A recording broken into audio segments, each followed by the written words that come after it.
Welcome, listeners, to a spine-tingling Halloween special of Strange Darkness Radio.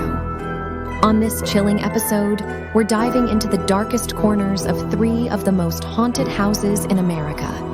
But that's not all. We're introducing a new segment, Dark and Twisted Questions, where we pose 10 disturbing questions for you to ponder. Which choice would you make, and how far would you go? Now, let's turn our attention to the sinister heart of our show, McKamey Manor. Buckle up as we embark on a journey to unravel the horrors concealed within its walls. At McKamey Manor, the line between fear and reality blurs, and one man's uniquely diabolical vision breathes life into your deepest nightmares. Welcome to Strange Darkness Radio's Halloween special. Prepare for a spine-tingling voyage into the peculiar darkness of McKamey Manor.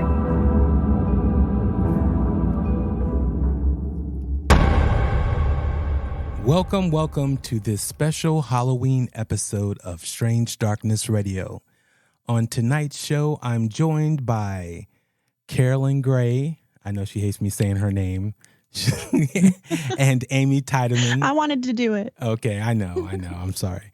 But the pause would have just been too long for you to respond. I know, I always screw it up. You can just do it. Okay. So ladies, how's it going for tonight? Everyone doing good? Yeah, I'm doing great. Awesome. I'm good. Can't wait for Halloween. Oh, nice. Yes, that's what this episode is about. On tonight's show, we have something very intriguing. We're going to talk about 3 of the most haunted houses in the United States. And one of them, the Whaley House, is a very interesting topic that we're going to get into. So we're going to cover the Whaley House, the Myrtles Plantation, and the Sallie House. So what do you guys think about these particular houses, before we get into the meat potatoes of it all? What you guys like? Amy, you want to go? They all sound fascinating, and I think you can actually tour each one, right? So Yes. It kind of sounds like maybe a future field trip to me. Ooh. Oh my God, I was thinking the exact same thing. Like, I want to book all of these places and go just stay Right. there. I don't We should think do they're that. that expensive, actually. We should do that and film that. We should. That would be a Yeah, lot of fun, right? That would be a lot of fun. It'd be very interesting. And then we also have, another crazy topic, which is our last, is the McKamey Manor. Would you take that tour, Amy? Oh, heck no. Yeah, no. We'll get way more into that. I'll take the haunted house over the torture house. Yeah, I'm taking exactly. That's we definitely got to get into that, for sure. So yeah, and then also we have our 10 twisted, crazy questions that we're going to ask. Me and Amy will be going back to back on that. And we have the one bonus question I think will be very interesting. So let's go ahead and get into the Whaley House, and let's take this haunted voyage. Here we go. The Whaley House.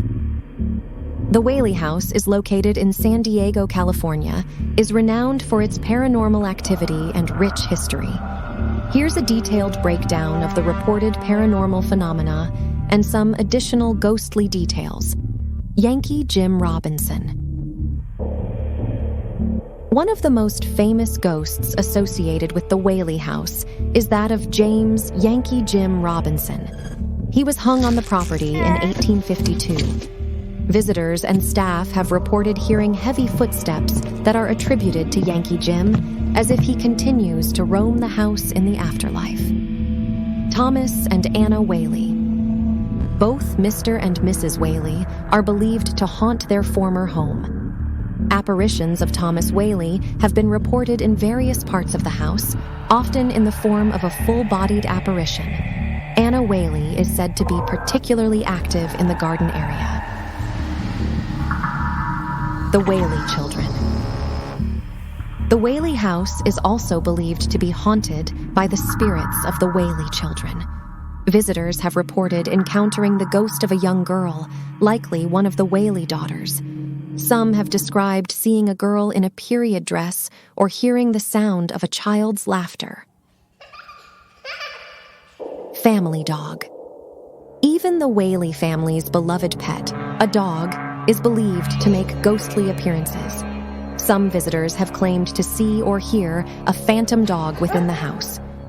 Apparitions and strange phenomena. In addition to specific ghostly figures, visitors and staff have reported a range of other paranormal experiences. These include cold spots, sudden temperature drops, unexplained sounds, and eerie apparitions in various rooms of the house. Ghostly encounters. Many visitors have shared their personal encounters with the supernatural during tours and investigations at the Whaley House. Some claim to have captured unexplained figures and orbs in photographs taken within the house. Seances and paranormal investigations. The Whaley House has been a subject of interest for paranormal investigators and has been featured in various television programs, adding to its reputation as a haunted location. Historical significance. Beyond its ghostly legends, the Whaley House is a significant historical site, serving as a museum that showcases San Diego's history. The combination of historical significance and ghostly legends makes it a unique and popular destination for tourists and those interested in the paranormal.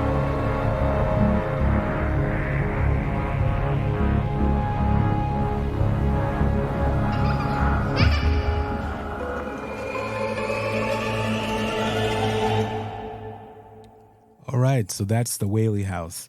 So what do you guys think about, this particular property, which, again, I did not know this was in San Diego, because I definitely would have probably paid this place a visit, because this sounds extremely creepy, especially with all the things, that are happening at this particular location.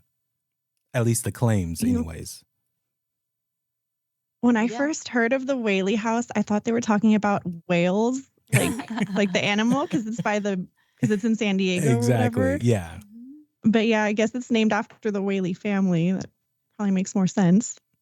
Yeah. Yeah. No, I agree. If I were in San Diego, I would definitely be putting that on my list of to-dos. I mean, I guess it has the title of America's most haunted house. Most haunted. Yeah. So I'm kind of curious what gives it that distinct title that it's the most haunted house. So I had no idea, but yeah, this is the first time that I've actually heard of the Whaley House, and but it's a beautiful home actually. So I mean, it would be worth seeing, not just because it's haunted, but just because of how pretty the house is, and its historic, I guess, significance in San Diego. Yeah, no, that's very true.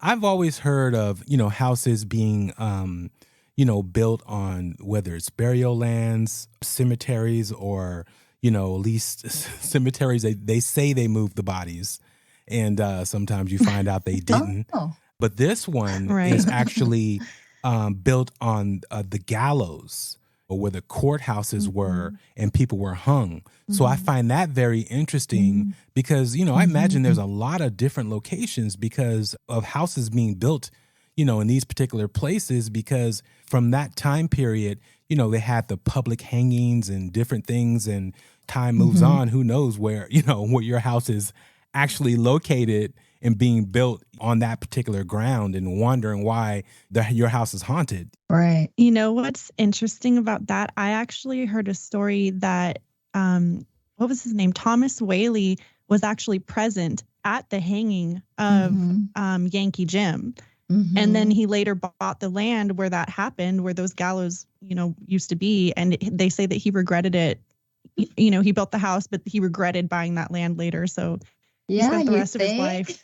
Like, why Right? would you want to buy that property? Why on earth would you buy that land and build your house there? It doesn't make any sense. Yeah, because I think I heard that it was also, it was an old cemetery, right? Prior to all of this. Where the So I mean, where the it's house just was also. nonstop like death. Yeah, so I mean, That I makes guess. sense because if they're going to Mhm. have the courthouse and the gallows there, they would probably have, a burial spot nearby where Yep. they just kind of The dump them. So, unclaimed bodies. No, it's the ones that, where the, the Yeah. relatives Yeah, don't I have just the feel money like, to bury okay, them. why are you surprised that all this stuff happened? Yeah. You sat there Yeah. and you watched somebody get hung in front of you, and then you're gonna go build a house like a year later. I don't know if it was a year later, Well, but I mean, he and his family actually moved out of the Whaley House and they moved to San Francisco. And then they were there during the 1868 earthquake in San Francisco, and they were forced to move back to the Whaley House. So I think they tried to leave, and then for whatever reason they came back, and then they just never left. I mean, even a lot of the kids grew up and died in that house of old age later. yeah. I found. Oh, sorry. Oh no, go ahead. Well, I found the Whaley House the most interesting out of all three because it had the most documented deaths and the most I don't know, just the most history, in my opinion, of this family. Yeah. I mean, I think one of their children died when it was a baby of red scarlet fever. Yeah. And then one of the daughters actually committed suicide, and she killed herself in the backyard and then was brought into the house while she was still alive. And then she died in the foyer, something like that. So there were a lot of deaths in this family in this house, which I find really interesting. Yeah, I think there was even so aside from having, the death of the children in the house, but I think there was also a fire that occurred as well. So it just seems like they had all these unfortunate events. And yeah, I Bad heard things following them everywhere they went. Yeah. Yeah, no, I heard that too, that they left, but I actually heard they did come back, but I think they actually built another home not too far away. So I don't think they stayed there. Yeah. So, not surprisingly, they didn't stay there. Yeah, I wouldn't want to. Yeah. Yeah, exactly. It's to me, it's intriguing on how haunts even happen, because technically there are a lot of places where people pass away and, violence happens in particular homes, or just odd deaths, that occur. People who, are killed and the person is never found, or they weren't even realized the person died by somebody else's hand, thinking that they died of natural causes. But for whatever reason, it's like there's no rhyme or reason on why these haunts happen. You know what I mean? Because why does it happen in some locations and not others? Exactly. But I think that's one other thing that's interesting about Whaley House. That's what I mean about the family, because it feels like they were just really stuck and tied to this land for some reason. Like they had some weird bad juju connected to them in this land. But yeah, I mean, even one of them lived to be like 80 or 90 years old, and she died in that house. So it's just crazy to me that they never left. They grew up in this house, and some of them just never left. Yeah. A lot of deaths. So yeah, it's interesting that they would stay there. I mean, I'm sure they had like a lot of money too, so they didn't have to stay there. Right. So, weird. Yeah, that's pretty interesting. Yeah, it's definitely an interesting house, but very pretty house. So I don't know, maybe just aesthetically they just didn't want to leave that. I mean, that could be true, or give up the land. Sometimes people pass on; they make contracts about not selling, and to always keep the land, in the family. So that could have been a reason to why they didn't sell. But then it's interesting to get someone in that time period's take on what they feel is a haunt. You know what I mean? Like, we're hearing stories about how how they felt or how it was haunted to them. Think about this though. In some parts of the country at that time, they didn't run electricity to that particular town, and they were using kerosene lamps. There was no TVs. So imagine how quiet the house could be if you don't have the kids running around. And then the things that you would hear on something, so quiet. And that Yeah, would it's just drive you eerie. crazy, to me anyways, because again, we have so much sound pollution and light pollution. And you know, when you live in a city, think about San Diego, we think of, you know, lively place and, you know, the hustle and bustle of San Diego. But at this particular time in 1857, you can hear a cricket Yeah, scratch it wasn't itself. like that. Exactly. Yeah. Exactly. Very fascinating. Yes. You guys want to move on to our next story, or you still have more? Well, Carolyn? wait, I wanted to say one more thing about the Whaley House. So, you know, all of these places have their famous ghosts and sightings and stuff like that. But another interesting thing about Whaley was that I don't know what year it was, but at one point there was some guy who was working in the house after it was kind of turned into a museum or whatever, like a tour guide. And he was like getting ready to lock up. It was nighttime and he was punching in the code to lock everything up. And he heard a woman behind him say, "Why are you here?" And he got so scared, he bolted and ran out the door without locking everything up, set off the alarm. And then when the cops arrived, one of the police officers actually claimed that he saw a woman in a green dress in the house. And when he went in to go confront her, she had disappeared. Wow. So I didn't hear that there's story. lots of That is stories. creepy. Yeah. Oh, I gave myself goosebumps. I know. That's That's crazy. super creepy. So that's like something that happened recently then. That's yeah, on like record. I want to Yeah. say in that, 70s, 80s, maybe 90s, but yeah, more recent. But yeah, so there's lots of sightings of this woman in the green dress, but one of these people who saw her is actually a cop. So I believe it. Yeah. Could be the wife, because I think I read that a lot of people have seen her as well around the house. So Anna Whaley. Yeah. No, Yeah. that's very fascinating. I think they should put up like a ghost cam. And because I actually do Right? spend a lot of time watching ghost cams. Are you serious? Unfortunately, yes, I'm very serious. That's cool to know. Hey, we're I learning have a lot about of Amy. time on my hands, so I watch. There aren't actually that many ghost cams around like there used to be. There's a couple, but I would watch a ghost cam like in my downtime during the day just to see if I see any orbs or anything like that. What is a ghost cam? It's just like a What? security. You've never watched a ghost. security I've even watched camera a ghost setup. cam. You've never watched a ghost Well, cam? I mean, I've seen, if you're just talking about someone setting up a camera and like pointing it at like a haunted doll or something like that, I've watched stuff that like could be that. one. Yeah, there's something like that. Exactly. There's actually one. Okay. There's a guy that David's ghost cams. I think he's like one of the only ones left. He's got like 20 cameras in his house.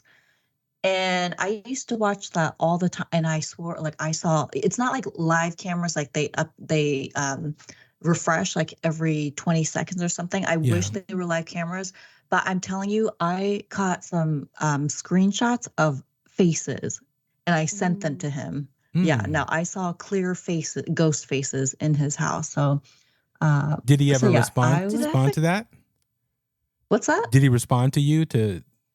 He did. That was a few years ago, back when there were like Yahoo groups. They obviously don't have that anymore, but I wish I had saved those pictures because I saw like little kids' faces. Like there were very clear pictures of like a little kid's face in one of his bedrooms.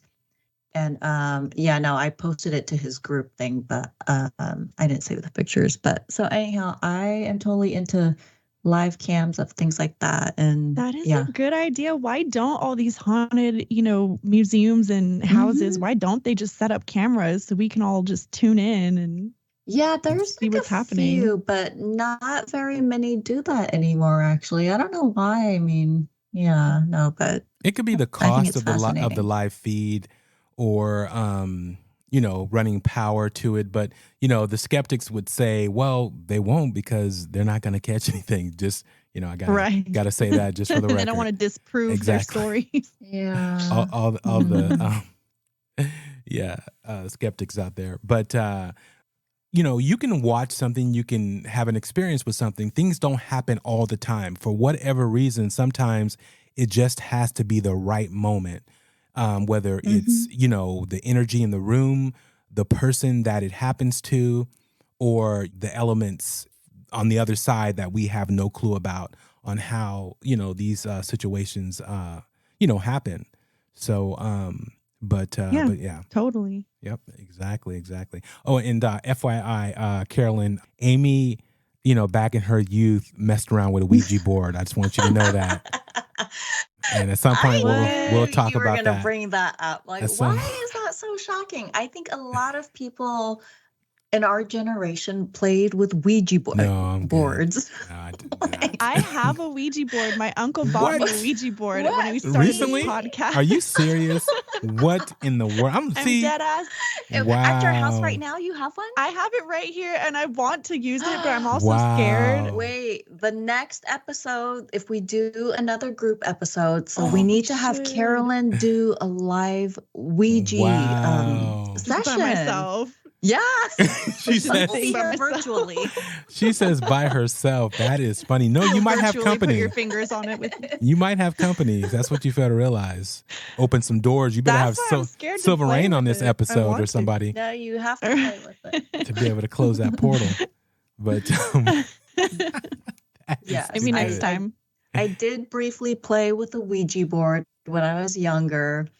And yeah, and I was telling Bobby, I'm like, oh, maybe that explains why I had like these paranormal experiences. Oh, maybe I never asked you, was that the room? Was it in that room that you played with that Ouija board? No, it was actually at that previous house. Oh, okay. But I'm trying to remember, did I bring the same Ouija board to that next house? Oh. Or, yeah, I don't remember. I know that I threw it away at one time because I got really scared about what I was doing. So, but I don't remember which house I threw the Ouija board away at. Okay, since this is a Halloween episode, we threw it away. Let me ask you, did anything happen? Did you, feel that, because you were doing this by yourself, or were you doing this with your siblings, or what was the deal? It was my friend next door. We were playing with the Ouija board, and I was in 7th grade.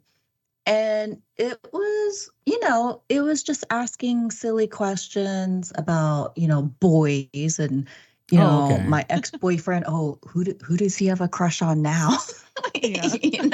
Oh, okay, nice. So, so you weren't asking for powers and, to be able to read the teacher's mind, to know your test. So you were asking for the demonic soul of, some witch or something. No, it was nothing. She wanted to know about her boyfriend. Yeah, no, we were not asking demonic questions or anything bad like that. But I will say, I remember barely touching the planchette. What do you call it? The planchette. Yeah, the planchette.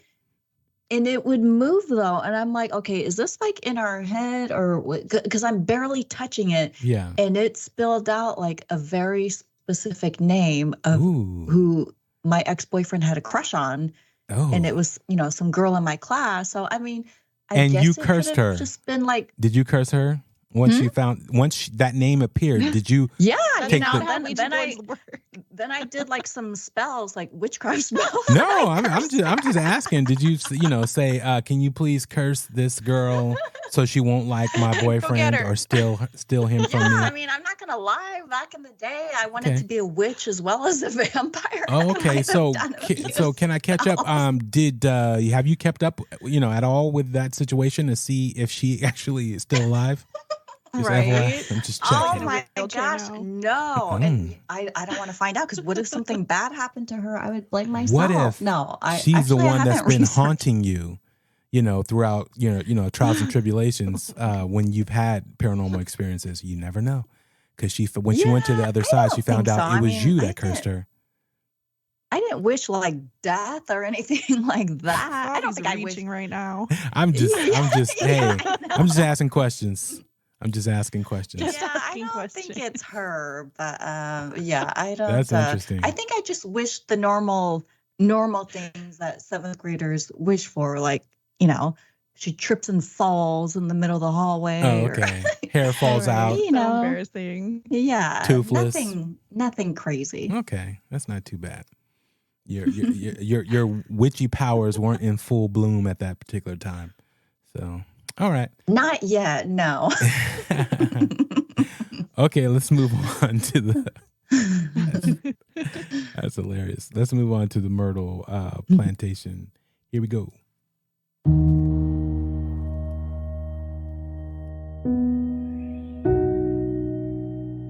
Myrtles Plantation. Our story begins with a newly married couple, Mr. and Mrs. Clark Woodruff.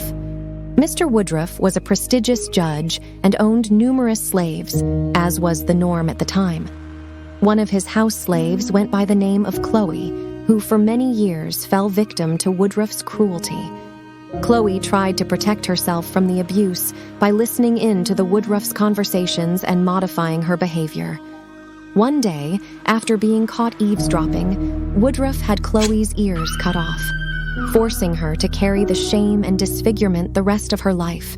Her mutilation was hidden, at the request of the Woodruffs, by the use of a green turban. No one would see this terrifying mark, but the painful experience would stay with Chloe and inspire her to make plans for revenge.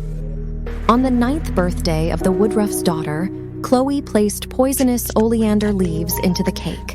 Chloe's plan was to poison Mrs. Woodruff and their children. Some sources claim that it was never her intention to kill the 3 family members. They suggest that Chloe wanted to get them sick so she could nurse them back to health. In the South, local healers were among the most respected of the community. If Chloe could heal the family, she would be safe from the harsh reality of working in the fields. Tragically, the dosage was lethal, and it ended up killing Mrs. Woodruff and her 2 children. After word spread of her actions on the plantation, the other slaves were the ones to take revenge. Chloe was hanged by the neck for everyone to witness until the life was drained from her body. She was then weighed down by rocks and thrown into the Mississippi River. The plantation was the site of other gruesome activity after Chloe's death. The new owner, a wealthy family man, and his 5 children would pass away from tuberculosis on the property. The home was later passed to one of his surviving daughters and her husband, the Winters. Mr. Winter was a proud member of his community and did his part by teaching Sunday school at his home. One day, as Mr. Winter was teaching, an unknown man rode up on a horse yelling to see him. As he came out to address this man, he was shot at point-blank range on his front porch. He retreated into the home and staggered up the stairs to eventually die in the arms of his wife. The sound of his strong and forceful stomps still linger in the home today as visitors report hearing heavy footsteps from empty staircases. The plantation went on to be used as a film set for movies like The Long Hot Summer. These visitors were not safe from having their own paranormal encounters. While filming, cast and crew members reported witnessing furniture moving around the home all of its own. They could find nothing to explain this activity. The paranormal activity became more noticeable beginning in the 1970s once it was purchased by the Myers family. Multiple guests and residents reported seeing the transparent and ghostly apparitions of a young girl wearing a green turban moving throughout property. In 1992, the owner took a famous photo that they believe captures Chloe's spirit. One of the most disturbing paranormal reports occurs inside the home. In the grand hallway, there is an antique mirror just outside of the dining room. The visitors report seeing Woodruff's children appear in the mirror near the room where they were poisoned. One researcher noted that each time the mirror is replaced or re-silvered, the same handprint reappears as if they refuse to be ignored. Despite the many ghost stories, there is some debate if Chloe ever existed, or if that was her real name. Today, this residence is known as the Myrtles Plantation Bed and Breakfast, but is also recognized as one of the most haunted houses in America, according to the National Geographic. They offer historical tours through the day and into the dark of night.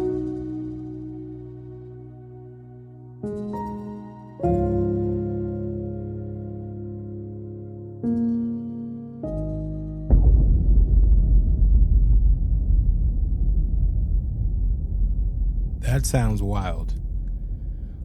The Myrtle Plantation. Very interesting. Yeah, when it comes to slave labor and, just that whole process of thinking how someone's emotions and that their spirit would still go on and be in that state, living that time, that would be just so traumatic. It'd be crazy to, for anybody, anybody who experienced slavery or any of that type of stuff, man, I hope their spirit has gone on, just to give them, relief and peace. And because I know if that was me, I would haunt and try to kill everybody in the house, like on a regular basis. Right. Because you're just stuck in that time period of now I can get these people back or get this, situation back, because you're not, you're not thinking like what the future is going to bring or anything. You're living in that time frame.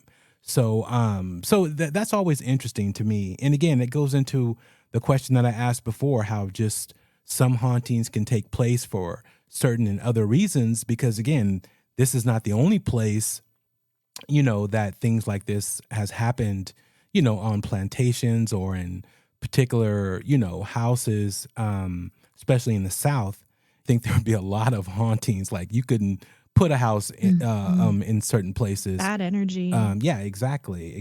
Trees that, African Americans were hung from, and the whole 9 yards, and now it's a swing set in front of somebody's yard, and but there's nothing that goes on there. So it's just weird how all this stuff plays out. But again, that goes into could be because some spirits are just not at peace, and they're so powerful, and what has happened to them just stays. And but like I said, I'll be trying to haunt everybody. But anyways, yeah, let's get into this thing. And again, there's no, they don't know whether, it's Chloe that's, bringing on these particular scenarios in this house because of all the tragic events that did take place, in this house with various different families. What are your thoughts? Yes. So I don't believe that Chloe actually poisoned the family just because the deaths don't line up with records. Because according to the records, the children died in 2 different years, and then the mother died 2 or 3 years after that. Okay. So I don't believe that the story of her poisoning the family. However, I do believe that she existed mostly because of just that picture, that famous picture of the ghostly woman with the green turban. But also because, records back then probably weren't great in general, but especially when it came to slaves, I doubt they kept a record of, the deaths and the treatment. not really the deaths, just the names and numbers that they would have when they're trading, because they were it was like cattle, to where how they kept that information. Yeah. But it is definitely a fact that they did have slaves on that plantation for years and years and years. And, back then the slaves weren't exactly treated like family members. So I don't doubt that there was a lot of misery and a lot of for sure bad juju and just bad energy. I watched a really interesting documentary on YouTube about the Myrtles Plantation where they actually brought a psychic onto the, property. And she described just this feeling of like anxiety, just constant anxiety and depression, and just feeling trapped and feeling like you're stuck there. And so she kind of thought like, oh, this must be, Chloe that I'm feeling right now. Yeah. But another thing that was interesting that there's this woman who works on the plantation. She's worked there for like 30 years. She's like the manager or something. She's, she does the tour guides or the tours and stuff like that. I forget her name, something Eby, but she said something so interesting that I thought was true, where there were basically 3 generations of family that owned this house originally. And the first generation was kind of pre-Civil War. And so they were dealing with the anxiety of the pre-Civil War, is there going to be a war? Is there not? Then there was the second generation that lived there during the Civil War. So they were dealing with all of that.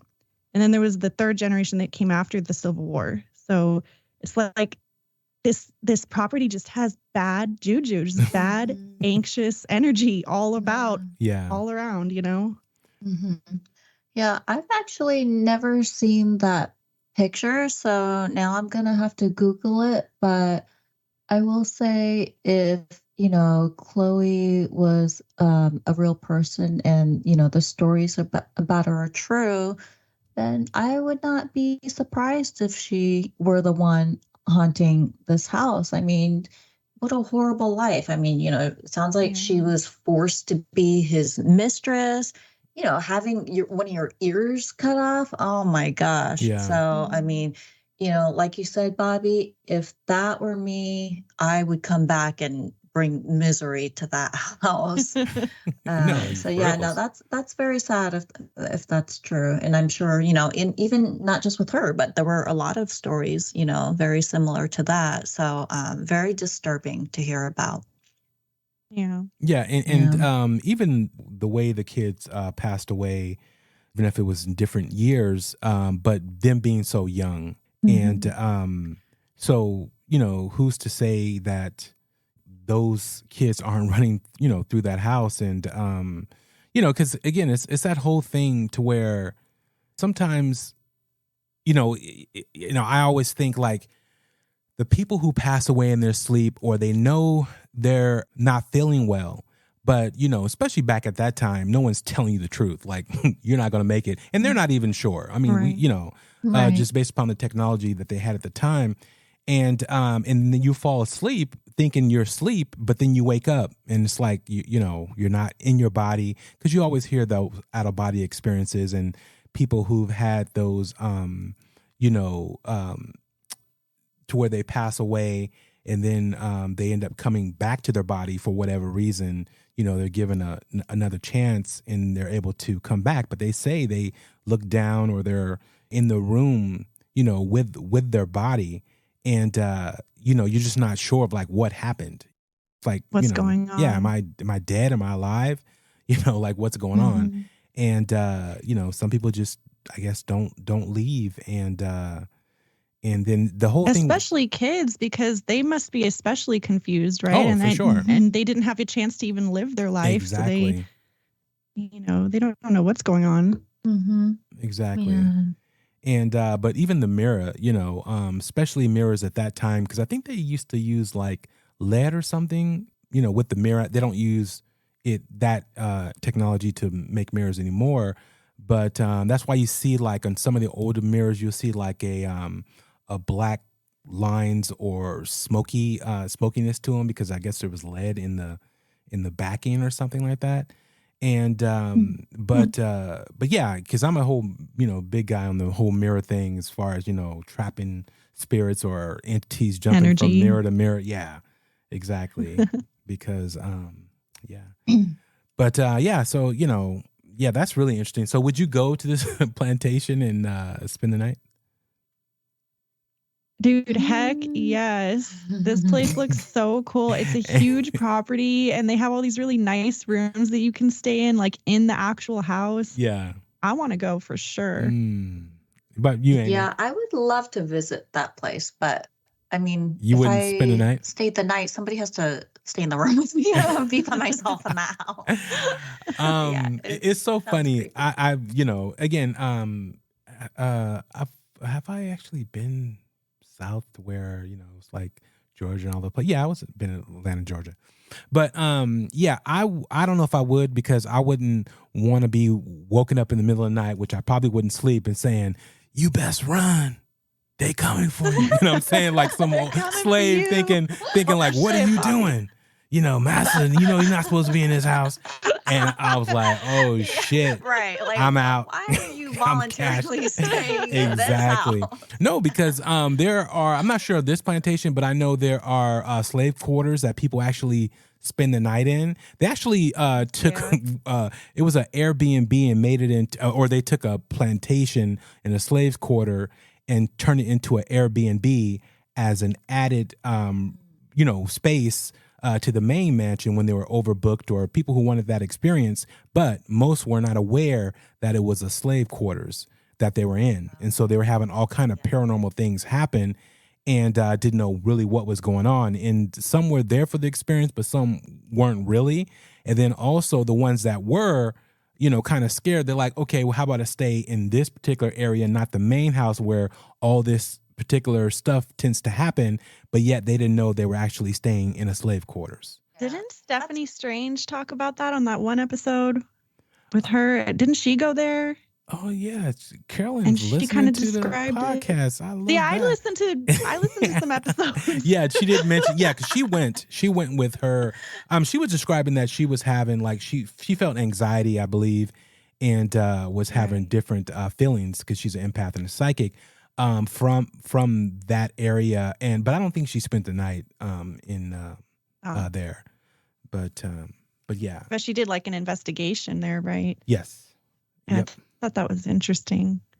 But yeah, as far as the Myrtles Plantation, there were there were 3 generations of families. Each of them had like 4 or 5 or 6 kids. And, there were at least, I want to say 3 or 4 deaths of children from typhoid fever or yellow fever or whatever. The mom died from yellow fever. Yeah. And then there was a murder too.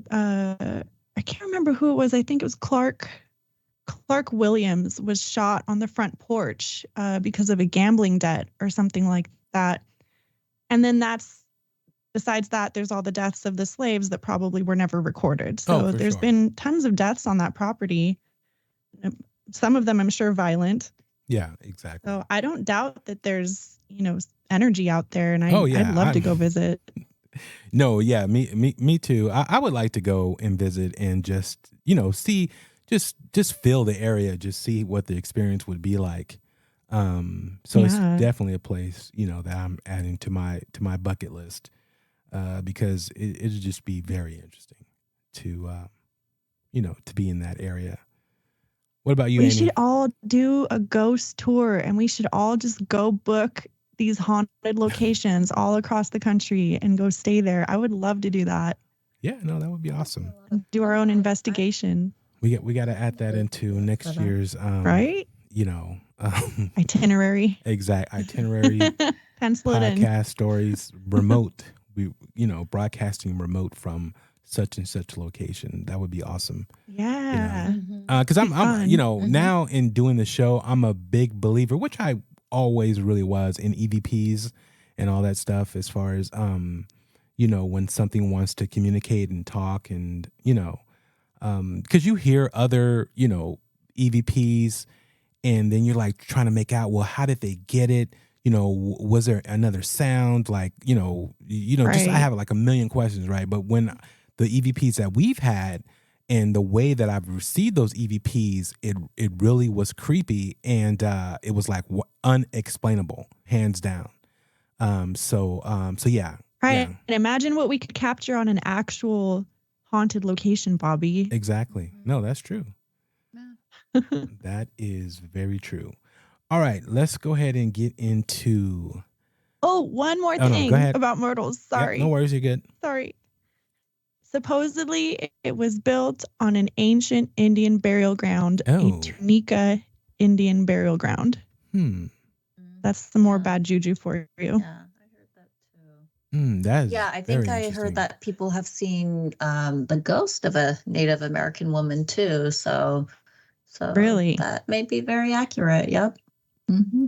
Yeah, just years and years, generations of bad karma, all in one spot. Yeah, that could have a lot to do with it, being on a Indian burial ground.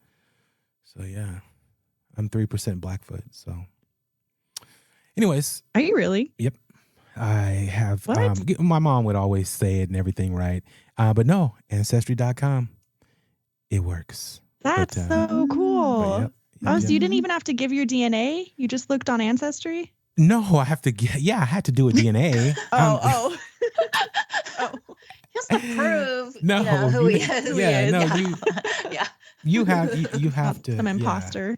What'd you say? What'd you say? You have to prove that you're not an imposter. Yeah, and plus you want to know. I mean, that's the whole point. Yeah. So you don't want to take, someone's DNA and be like, or swap somebody else and be like, did you know you were such and such? I'm related to George Washington. Right. Aren't we all?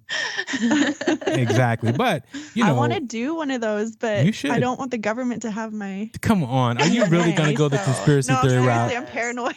No, you should do it. I did that too, yeah. Oh, you did? Yeah. Okay, And cool. I warned my kids that the government has our DNA. I was like, Wow. don't do commit it. any crimes because they'll find you. Yeah, exactly. I did tell them, yeah. Yeah, no. So real quick, I'm just gonna say this since Carolyn brought it up. So my DNA is 28% Cameroon, Congo, West Bantu people, 25% Nigeria, 13% Mali, 12% Benin and Togo, 6% Ivory Coast and Ghana, 4% Senegal, and 4% Sweden and Denmark. 3%. Oh, wow. Wow. Yeah, 3% Indigenous American, Indian, and 2% England and Northwestern Europe, 2% Wales, and 1% Southern Bantu people. So the government What the has. hell was your family doing? We're doing a lot From of all things. over the place. Oh yes, very, very. We were having fun, I guess. Somebody was anyway. We were having fun. Anyways, so let's go ahead and get into this last, I mean, not the last story, but the last haunted house, the Sallie House. Here we go. The Sallie House. The Sallie House is a famously haunted residence located in Atchison, Kansas. It gained notoriety due to a wide range of paranormal activity reported by both residents and investigators. Here's a detailed breakdown of some of the reported paranormal occurrences and additional details.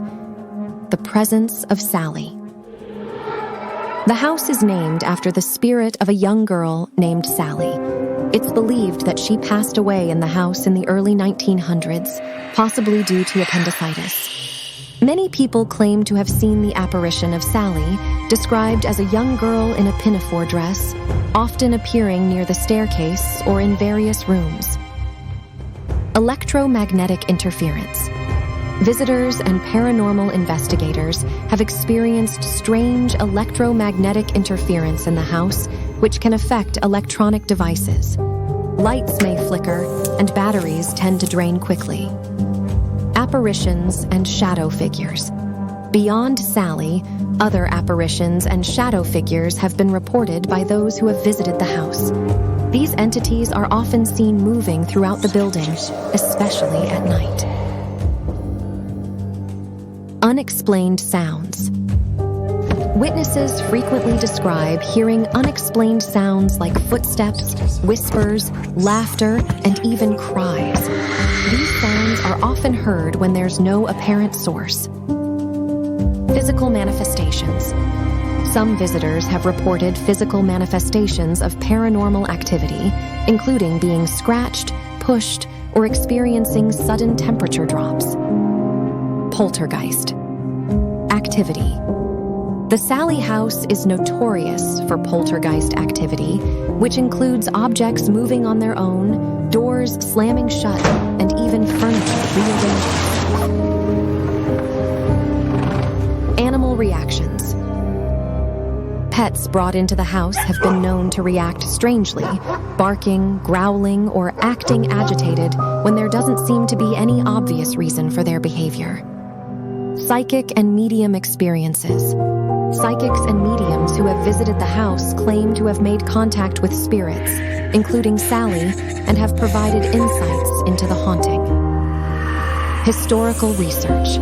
Some paranormal investigators have delved into the house's history and uncovered records of Sallie's existence, lending credibility to the claims of her presence.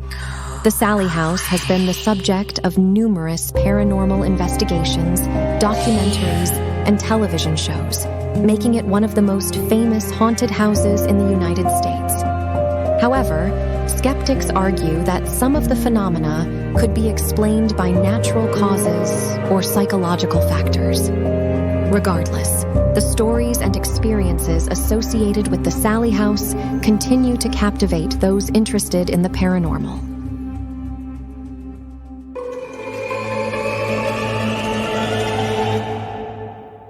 That was the Sallie House.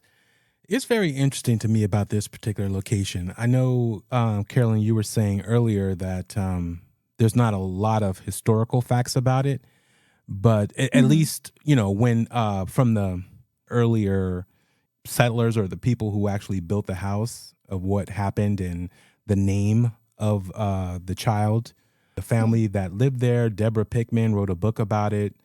Unsolved Mysteries has been there. Right. Ghost Adventures has been there. Paranormal Witness. It has a documentary that's been done on it. And a lot of people, have covered what, has taken place in this particular location. But just going back to the beginning, I guess it was a situation where that a psychic was called in, and I guess she's the one that came up with the name. There's a child named Sallie that's in the house, but there actually is no actual confirmation or documentation that a child named Sallie even lived at this location. So, Right. That's kind of what I meant. Just that this house has the least documented deaths in the house. The house was built by Dr. Finney or the Finney family. And so, yes, there was a doctor that lived in the house and he had his medical practice there, but there's no actual record of this Sallie ever existing. I'm not sure where the story comes from, but the story is that Sallie, her mother brought her to the house in the middle of the night. She was very sick. The doctor assessed the situation and determined that she had appendicitis. And so he had to do an immediate surgery. And he was worried that the appendix had already ruptured. And so he started performing surgery on this little girl before the anesthesia had time to kick in. Yeah. So this little girl was screaming in agony and he was cutting into her while she was still awake. And then she bled out and died. And so that's the story of, Sallie, the little girl. Like I said, records weren't exactly great back then. So, maybe this story did happen. Maybe it didn't. I'm not sure. But even if it did happen, because she never actually lived in the house, yeah, I would think that if her ghost is still there, it's more of a residual haunting versus like an intelligent haunting. You know what I mean? Interesting. Like maybe the emotion just left kind of like an echo or like a fingerprint on the location that kind of just repeats itself. Yeah, that's. I don't think her spirit is actually. Okay, that's interesting that you think that, because I would think the opposite. Because if I went to a doctor's home and he wasn't even sure, and he's saying it's appendicitis, then he starts operating on me, and I'm not out yet, and I'm a child, and as far as I'm concerned, he's like tearing me apart, and then I die, I'm haunting his ass. So that's just FYI. I'm not leaving that house. Like if I do, he's coming with me to the other side. If I have the capabilities. I don't think of it like that. So. Don't ever piss Bobby off, piss because Bobby off. he is already confirmed he's going to come back and ruin your life and haunt you. Yeah, it's a situation like that. Yeah, because that's the only recourse you have. Other than obviously you hope to but then why go is on her to ghost, heaven. Why is her ghost still hanging out after the doctor is dead? Okay, here's another story I've heard. I've heard that the mom was African American, that he was in a relationship with the mom, and fathered the child. And for whatever reason or how it came about, he ends up killing the child to basically, get rid of the evidence, or to say this child is not mine or doesn't exist. And that was one of the side stories that's floating out there on Reddit, which again, I have no clue about. So is that a different story, or is that supposed to be the Sallie? It's just a different version of the Sallie story. Yeah, it's just a different version of how she came to pass away at the house. And again, even the whole kid side of things, where the actual events that go on in the house, with hearing kids' laughter, kids running, things like that. And then again, a psychic came to the house well after this has taken place and said the name of the girl and what has happened, because again, there is no records of any child passing away named Sallie at this particular location. And if we fast forward to the family who eventually end up, owning the house is Tony and Deborah Pickman. And then they had a whole new set of haunting, it was haunted just like the other houses that we were talking about, right? But supposedly, when they moved in, it turned up like big time, ratcheted up to 10, opposed to it could have been at 5 or 6. And then so they started having all kind of things happen, and so that's when they started doing seances, asking different people to come in. Again, supposedly Ghost Adventures caught some things that happened, on site, along with unsolved mysteries. And there was a lot and of the Pickmans invited a few psychics and ghost hunters even before that, like friends of theirs or people who had been recommended to them. So they conducted their own investigations as well. Mm-hmm. Yeah, but it's the men that were being attacked, I heard. Yeah, there's that's true. Whatever the entity is there does not like men. Yeah, it was Tony that was being scratched and things were happening to him and thrown against the wall and tripped. Yeah, exactly. So we're gonna have to go test that theory out, the three of us. Let's do it. Yeah, this one's we're in. Gonna see if Bobby gets thrown. Bobby's our guinea pig. Atchison. Oh, I'm gonna be the guinea pig. No, you guys are probably gonna be the guinea pigs. But Atchison, Kansas, and I've never, before this, I've never really heard of this particular location. I think might have saw the documentary on it before we started to do research on it back in the day, and but yeah, so it goes into, you do hear a lot of, was Deborah Pickman doing this to sell a book, to be on different various shows? Exactly. There's a scenario to where Tony was at a table and they were doing a seance, and this was on camera. I believe this might have been in a documentary, and the psychic was off camera, but they were focused on Tony. And as he was at the table, he started saying that he was feeling a hot sensation on his stomach, and then so he moved back and then lifted up his shirt, and then there was a like a burned singe area on his stomach. Hairs were burned and everything, and they said they could smell burned hairs and stuff like that. And the psychic was saying she's here and stuff like that. Like something had a poltergeist. Where was that? What house was that? That is the what do you mean? What house? That's the Sallie House. Like, where did that happen? Where was Tony? Sallie House? Oh no! He was at the Sallie House when that happened. Yeah, no, they were doing a seance, calling spirits, at that at the house, to exercise or to see who was there, who would come through, and everything like that. But again, he was the one always being attacked. His wife, I don't think, she might have been pushed, but he was the one always being attacked. And he said he was in fear for his wife's life. It's like, dude, you need to be in fear for your own life, because you seem to be, always, be the one being attacked. And so I found that was interesting. But yeah, so it's it's really interesting, just the whole concept of,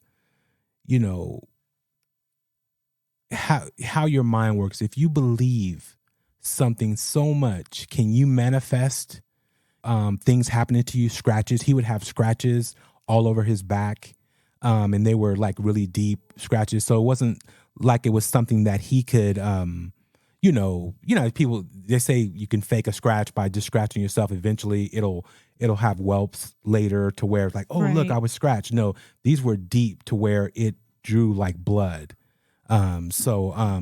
So who's to say? I mean, what are you guys' view on that? Well, I've actually, like I said, I love watching live ghost cams, and I think I've actually seen some ghost hunters on YouTube do live feeds, and I think this was actually one of the houses where they had like a 3-day live feed, or I don't know. They went back a bunch of times, but I think this is one of the ones where I would watch it and I would actually see orbs flying around the house. Mm-hmm. So, no, I believe that story.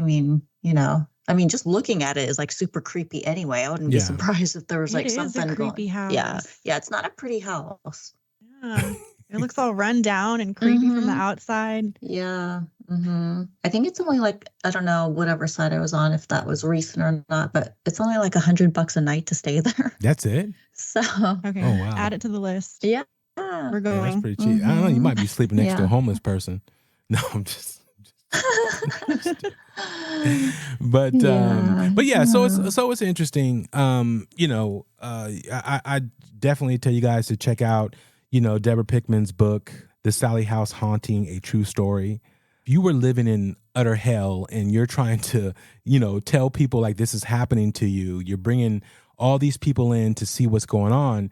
Most people, or some people at least, would say, "Whoa, you can leave or sell the house or do whatever you need to do, like get out of there," right? And they stayed. They did leave though. Oh, well, eventually, they didn't sell the house. Huh? Eventually, they left, but they didn't leave right away. Only like 2 years. They didn't live there that long. Yeah, it's like 2 years. I'm not staying a year. Left, I'm not staying 6 months. And then they came back one day. Yeah. Oh, yeah. So they did leave. Yeah. No, they eventually left. They for came sure, back? But like to. I know they came back and did a just seance. to do like another. Yeah, to do an investigation, and then that was when they decided, okay, we're never coming back. Yeah. Like they were so freaked out by what happened. I was watching a documentary actually just before we started recording about the Sallie House, and the Pickmans were in it, and they told some of their stories, which when you hear someone tell a story, you're like, you take it with a grain of salt, right? Because you don't know. But they had some incredible pictures that they had taken of orbs and black shadows and weird anomalies. But then they also had pictures of the scratches on Tony Pickman's back. Yeah. And it's like you were saying, Bobby, these scratches, I mean, if you try to scratch yourself with your fingernails right now, you'd have to scratch and scratch and scratch and scratch to get a deep scratch. These are just 3 straight lines, like someone took razor blades across his black back. It's not something that a person could just do unless they had razor sharp nails. So when I see evidence like that, I kind of do believe it, just because those scratches look so unnatural. But it's not a human fingernail scratch. Here's the question that I was asking you, because I know, I'm not sure which documentary it was, but it was one to where they were like talking about how powerful is the mind, right? To where if you believe something is happening to you, you can actually, your body will react as if, that it'll make it happen for whatever crazy reason. It's just as, it's odd and like crazy. Like people who have, what's it called when you think you have every disease? You have hyper. What's it called when you think you have just? When you're a hypochondriac and you think you're having an allergic reaction, and so your body will actually like swell up and you'll start choking and things like that. Yeah, but to have. I know what you're gonna say. The deep like scratches or whatever. But to have scratches, though, that seems crazy. Oh no, for sure, not even questioning. And again, how his looked, it you can tell that it was an object, something. It wasn't. And again, but think about this: as we say how crazy it is for that to actually happen, and those to appear on his back, and be from his own mind. Well, we're also talking about those deep scratches to appear from an entity that is not physical. You know what I mean? I get what you're saying. Like maybe he's creating this energy himself that is capable of scratching. Mm-hmm. Is that kind of what you're saying? Possible. I mean, I definitely have done like a lot of research on manifesting things. And so I think it's, the human mind is very powerful. Yeah. So actually I think he was probably haunted, but me that's too. Not to say that maybe some people they're kind of maybe manifesting certain things. Because again, at the end of the day, there are people with abilities that aren't aware of it. And what you believe is happening to you, you can actually be manifesting it yourself, with those abilities. So to me, that's not out of the realm of possibility, because to me, it's just all open, because we just don't know until I sit down and have that ghost interview conversation. What are you going to say? What, Carolyn? Well, I was just thinking of a part in the documentary where they're interviewing the Pickmans and they're sitting on the couch and they're talking about how Tony Pickman actually started to fear for his wife's life because he wanted to hurt her. And he looks straight at the camera and he goes, I wanted to stab her. And it's like, what? That sounds like you just saying that. Exactly. Yeah. He's trying to blame it on the ghost. Letting out some true emotions there. But he's manifesting that. But see, that goes into that negative energy that people can pull from. And again, I'm not saying that, this house isn't possibly haunted and these things, aren't possibly taking place, but I'm saying the mind, is so powerful and we don't truly know how powerful it is. But we've seen circumstances and situations, to where things happen, whether it's the mom who pulls the car, up, so the kid can get out. And it's like, okay, well, yeah, your mind can want to do a lot of things, but your physical body still has to be capable to be able to not break apart when a particular act is taking place. And so if these acts are taking place and your body's still intact and is able to do what it needs to do to make whatever particular situation occur, those things are possible. And, they're done without thought. They're just reactions. So who knows? Yeah, but anyways. I agree with both of you. I mean, what Amy kind of said about how the mind is very powerful. And yeah, I think it's totally possible. I kind of think anything's possible, right? Yeah. What do we know? But I'm not sure if I feel like that's the case in this situation. Yeah. No, for sure. But also what could be the case with Tony, because again, a lot of these scenarios seem to happen to him as far as the physical portion, to where, people can be, haunted or have, attachments, and, they're bringing out the worst in that particular person or their true feelings in a certain instance. And so that's, that could be possible too. So let's go ahead and take a break. Oh, no, you had something to say, Carolyn? Well, no, but I actually did want to say I heard a different theory of the Sallie thing. Okay. That I kind of already mentioned, but there was supposedly a woman who owned the house before the Pickmans. I don't know when, but she was practicing witchcraft and Satanism in the basement. And they found some things that she left behind, and they found like a pentagram and all this stuff on the floor. So another theory is that this Sallie ghost is actually just a demon, and it presents itself as a child. And Tony Pickman in particular had several occurrences where he would see this ghost child and it would touch him. He said that one time he woke up in the middle of the night and this ghost was pulling on his arm like a kid trying to wake up their parent to wake them up to come tuck them in or whatever. Yeah. So I thought that was interesting. I think I'd believe that I almost believe that version more than the Sallie story. Yeah, that's interesting. So. Yeah, that's a big thing too. When we get into demonic spirits, it's one thing that is funny that we know something is evil, right? Or we feel something is evil, but for some reason, a lot of researchers in the paranormal will be so quick to say, well, no, it's just a child. It can't be a demon acting like a child. It can't be, that someone's, taking the form of a child or so on and so forth. But they're so quick to say, no, but it's just a child. No, a demon's going to do everything they can to fool you, to get you to. They're going to appear as something harmless to kind of suck you in and get you to sympathize and engage. And then they show their true form. Yeah. Yep. So true. All right. Let's go ahead and take a break and we'll be back.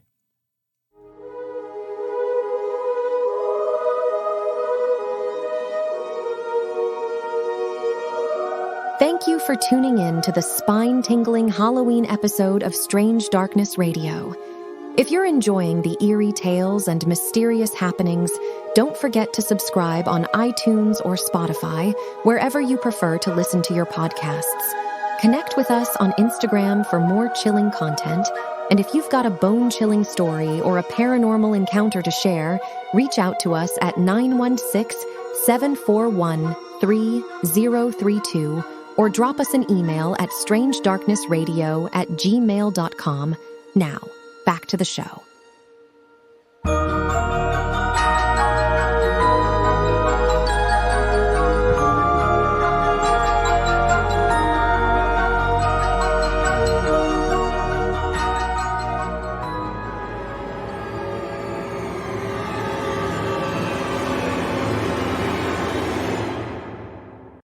Now it's time for a new segment that hopefully will keep going, and you guys will hear from time to time.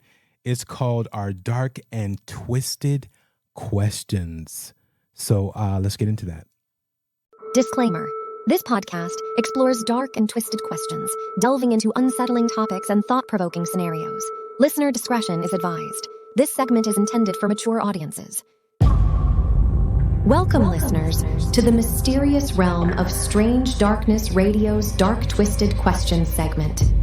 Prepare to embark on a chilling journey into the darkest corners of the human mind, where we confront the unspoken, the bizarre, the eerie, and the truly twisted.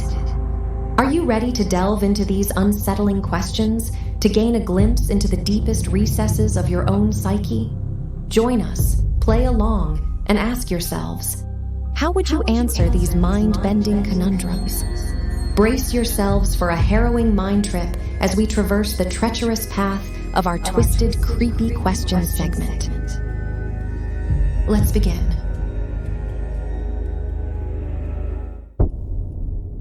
All right.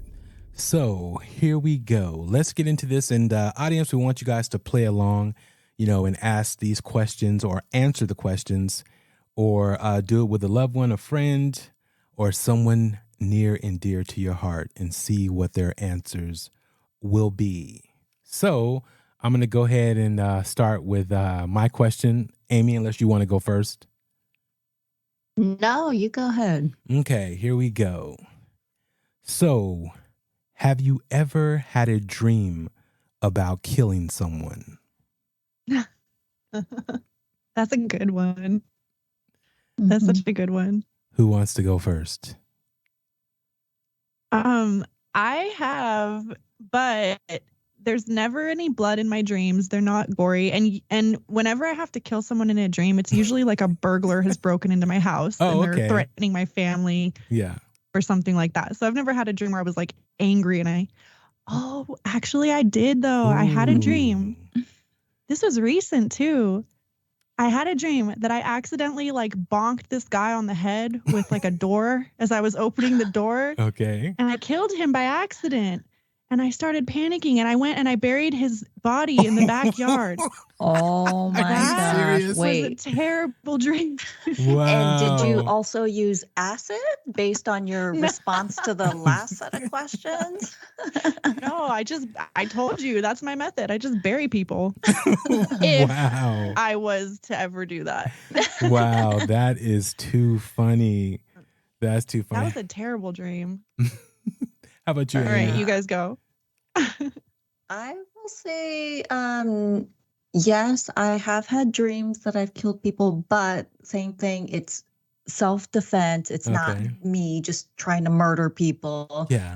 It's usually just defending my life. So yeah, that's as far as that goes. As far as me, it's my question. I have to think about it. I don't think I've ever had a dream of killing anyone in my dream.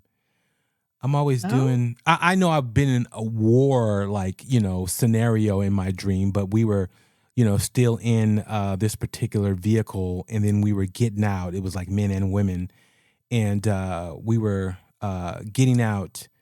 And we were talking about like what we were going to do when we came out. A lot of people were scared. I'm like, no, we got to go there, do this. But that's one of those dreams, whatever, that I feel that actually happened. It wasn't a dream. It was more of another time and era past that I was in. Past, or a double stream, meaning another alternative life type deal. But no, I've never had a dream of killing anyone. In my dream, I've had a dream where I was shot, and And it was crazy because I obviously never been shot. But I if I knew what it felt like that particular time, because I still remember that. I don't know why, but I was at the store stealing something, which I don't do, but it was just a weird dream. Sure. Right. No. And I was running for some reason. And then it's so weird. And I turned and the guy shot me. It wasn't even like a cop or anything. It was random. And the guy just shot me in the stomach. And the pain was just crazy. And I woke up grabbing my stomach, and I was saying, I'm going to die. I know I'm going to die. And it was weird. So that's the only. Were you in pain? Yeah, I was. When you woke up, were you in actual pain? I felt like somebody punched me in the stomach. And that's weird. Yeah, it was really weird. So yeah, but I've never had a dream of killing anyone or anything like that. But all right, Amy, what's your question? All right. My question is, would you rather lie in a closed coffin for 1 hour or spend 20 minutes in the ocean at night in shark-infested waters? Ooh. I'll go first on that one. Coffin. Yeah, I got to go with the coffin. I can't even imagine. Yeah, and I'm a good swimmer too, and I versus 1 hour though. Yeah. Okay. Hopefully there's air, but yeah, I would have to go with the coffin because the shark infested waters. No, you might not make it out of that. Let alone you better be a good swimmer or somebody who can wade in the water without struggling or whatever as far as keeping afloat. But I gotta go. Yeah, with the 20 coffin. minutes is a long time to paddle. Yeah. Or to dog paddle or whatever that doggy paddle. Yeah. Tread water. Tread water because you're not moving. You don't want to move because sharks are gonna come. So you just want to stay there and Oh, true. You just have to float. Exactly. Yeah, that's not so hard. I'm with you guys on that one. I am claustrophobic, but the thought of first of all, I do not like deep, dark ocean water like that. Terrifies me. So to be in the middle of the ocean at night, shark infested waters, I'll take the closed coffin for 1 hour as well. All right. Okay. So here's my number 2. If you came back as a ghost, whose life would you make a living hell? Who wants that? Who wants to go? If you came back as a ghost, whose life would you make a living hell? There's no one I hate that much. And even if there was, if I hate someone, I don't want to spend my afterlife around them. You know what I mean? I just think But hey, you're a ghost. People that I you have nothing better to do. Anything. So, that's what it's like. I have nothing better to do. So whose life would you make, a living hell? In that case, probably my brother. Oh, that's cold-blooded. Dang. Wow. Just mess with them. What about you guys? Amy? I mean, do I have to pick one person? Ooh, she has a whole group. She's going from house to house. I mean, I don't want to list specific people. No, you don't have to. You don't have to say any names or any, relationships. You could just be like. So, previous relationships. Okay, there you go. I would love to go back and ex-boyfriends, ex-lovers, haunt somebody and make them suffer. Yeah, make them suffer at nighttime and fearful. I think that would actually be kind of funny, but yeah, I think I'll stop there and go with that. Okay. But yeah, no, I would actually come back and haunt people. I think that'd be fun. I don't know if I can find this guy, but I was middle school bully. No. I was a young kid and I was at a pool area and I was at my girlfriend's apartment and we were swimming in the pool and she was of European descent. And obviously I'm not, even though I am. That's what I love about DNA. But I digress. But this old guy from the balcony started yelling N-word, get out of the pool and all this other crap. And my that was the first time I was like gosh. totally shocked and everything. And so yeah, I would find that dude and haunt him, which he's probably already haunting other people because he was old at that time. So I'm pretty sure he's already sailed on. I to would the come back and haunt afterlife. that guy too. I know. Exactly. That's a good one. He Yeah. would deserve to be haunted. So Mhm. yeah. Gosh, that's awful. So yeah, that's that guy. So anyways, so your turn, Amy. Okay. All right. Would you rather play with a cursed Ouija board or spend a weekend in a haunted cabin in the woods? Ooh, that's a good one. Can I play with the Ouija board in the haunted cabin? I that's what I was gonna say for you because you have a Ouija board right Go now for it. at your I'll house. just do So both. yeah, Okay. Wow. You would? In a You're cemetery. not scared of In a that? cemetery. In a Yeah. cemetery. Wow. A cabin in the woods in the middle of a cemetery. exactly. Okay, well, You're the I foreman. can't wait to watch her do a live Ouija board reading on Yeah, the show. that Then. would be Actually a good hilarious. idea. That is a very good I'm idea. excited about that. If I would have known that, we would be doing that now. So, but Right? yeah, that's I funny. would think of this sooner. Exactly. But for me, I would. What was the question again? Would you rather play with a cursed Ouija board or spend a weekend in a haunted cabin in the woods? It's a weekend. Ooh, but the Ouija board is cursed, so it's not like it's already gonna be packing some demon power. So I'd have to take my chances with the cabin, opposed to dealing with whatever demon is gonna try to trick me into making him manifest. So I'd go with the haunted, moving things about and shadow figures and all that stuff. Then I could do some investigation. Yeah, at least it stays at the cabin. Exactly. You leave. Yeah, I agree with that. I feel like Ouija boards open portals to things, so I'll take the 1 weekend in a cabin and then move on from that. Yeah. All right. Okay, here we go. We're about to get into deep water. So this is why the whole disclaimer was at the beginning. If you were forced to kill your mother or your father, which one would you choose? Oh, That's terrible. wow. Okay, I'm gonna let you guys go first. You want me to go? I'll go first. If I was forced to kill my mother or father, it would definitely have to be my father. I'm not gonna kill my mother. So I'd be like, you got to man up, Dad. I have to do it. I don't know if I'm possessed. I don't know what's going on. And I'm pretty sure my kids would say the same. But yeah. So yeah, I would have to go that route. Man, this is just gonna be terrible, but I think I have to say my dad too, just because it's my mom. But I love my dad too. Yeah. So hope he doesn't listen to this one. These are just questions. Yes. Well, I Hypothetical. will. Oh, I'm sorry. Were you done, Carolyn? Yeah, you go ahead. Did you want to give more No, she was just saying background in case they're he is hypothetical listening? questions. No, I'm good. Okay. Just go with that. Okay. Well, that would be easy for me because my father has already passed on. So I will easily say my dad.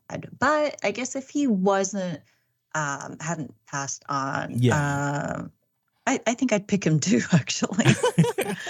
Yeah, he was a little more difficult to get along with than my mother. Oh, so she's breaking it down. know. See, I'm just having him man up, like you have to take one for the team type deal. She's like, I mean, not that I wanted that. I know. If I were forced to choose, probably my dad. Yeah. Okay. All right. Okay. What's your next one? All right. Would you rather be visited by a ghost every night for 6 months or be kidnapped by aliens and have medical experiments done to you for 1 night? Ooh. Oh man. I can't do the experiments. I can't do the probing. I can't do any of that. Now, if they wanted to just go and chill and we can, catch a couple planets or something, That's one thing, just some planet hopping. Yeah. But no, I what was the question again? Was it haunted? So be visited by a ghost every night for 6 months. I'm gonna be having a psychological experiment with the ghost. I'm not doing the probing. Yeah, you lost me with the experiments too. I think I'm going to take ghosts. That is so interesting. Carolyn will have kids out there in the ether. They're taking eggs and everything. It's like, okay. Well, I will. I'm gonna say the opposite. I would rather be kidnapped by aliens and have medical experiments done. Because I mean, it's just one night, and they usually do some kind of mind bending where you forget everything. Yes, but they also leave. You're not going to remember. I mean, for the most part, what they've done. I mean, you may have flashbacks or something like Your that. body will remember. Yep, and but little you markers. May think, did that really happen or didn't it? You will have I'll nightmares. take the medical experiments. Ooh, that's a rough one. Nice. Okay. Here's another mind-bending question. Would you rather die in the next 5 minutes or live forever? Would you rather die in the next 5 minutes? And again, this is the choices, or live forever. All right. Well, I've got an answer. All right. I mean, I already told you guys that I want to be a vampire, right? So I will take the live forever because, well, I can't die in the next 5 minutes because I have to go talk to my kids and give them hugs and kisses. And I'm not dying without doing that. So I'll take live forever. Carolyn. I think I choose die because I believe in reincarnation, so I'm going to come back anyway. You have to watch everyone die. I think I'd rather do for eternity. Exactly. I'd rather do that than stay in this body forever and have to live forever. Yeah, and like you said, watch everyone I love die and just be boring after a while. I don't know. Yeah, that's that. Well, you can meet new people. Amy is about that life, true. Man. She. If any vampires out there, if you go to 444, no. Anyways, but I'm not good at making new friends, Amy. I can't be a vampire. You're great at solo making vampire for friends. the rest what are of my you life. talking about? Yeah, that's a tough one. But for me, I would probably say die within the next 5 minutes because I wouldn't want to live forever. Just, I've seen it play out in movies. I've seen, whether what is it from the Bible, the guy the soldier who pierced Jesus' side with the spear, supposedly was cursed to live forever until Did he live forever? That's I think one of the things. Whenever he was cursed to live forever until till God comes back or something like that. Is but and I could be wrong on that way the story's told. But I would not want to live forever. That would get old really quick. Period. And and especially if you couldn't die, and then everyone on the planet is dead because nuclear war or something happened. And anyways, but well, when you talk about it that way. Yeah. Well, and then you can't kill yourself. See, that's the thing. You can't do anything, and then you got to hide. Mom, why aren't you ever aged? What's going on? And your kid's like 90, and you're sitting there like, oh, it's gonna be all right.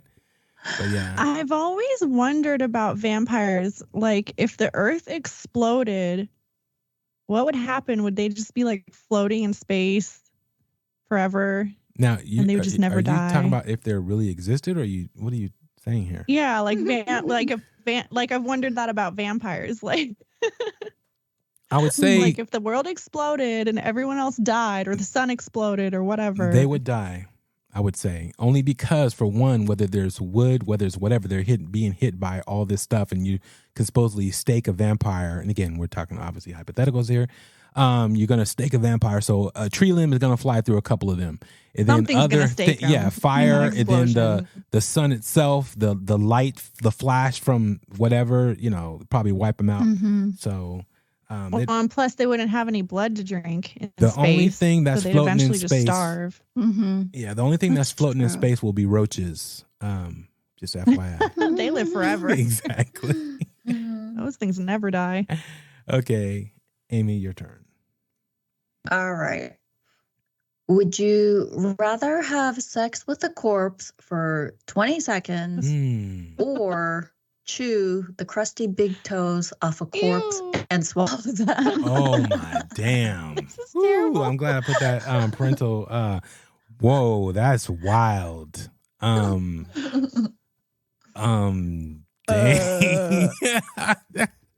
Woo, that's a wild. This was a one question right you found online. Oh man. I mean, maybe. Oh dang. Like, no, I wrote it. Oh, Amy went into a dark Yeah, recesses. Go either way. Oh, that's bad. Go ahead, Carolyn. That's all up your alley. I can't even say it out loud, but I think I'm going with option number 1. Yeah. I cannot eat a big toe, dude. I can't eat nothing, Freaking dude. gross. Are you crazy? That's not even gonna happen.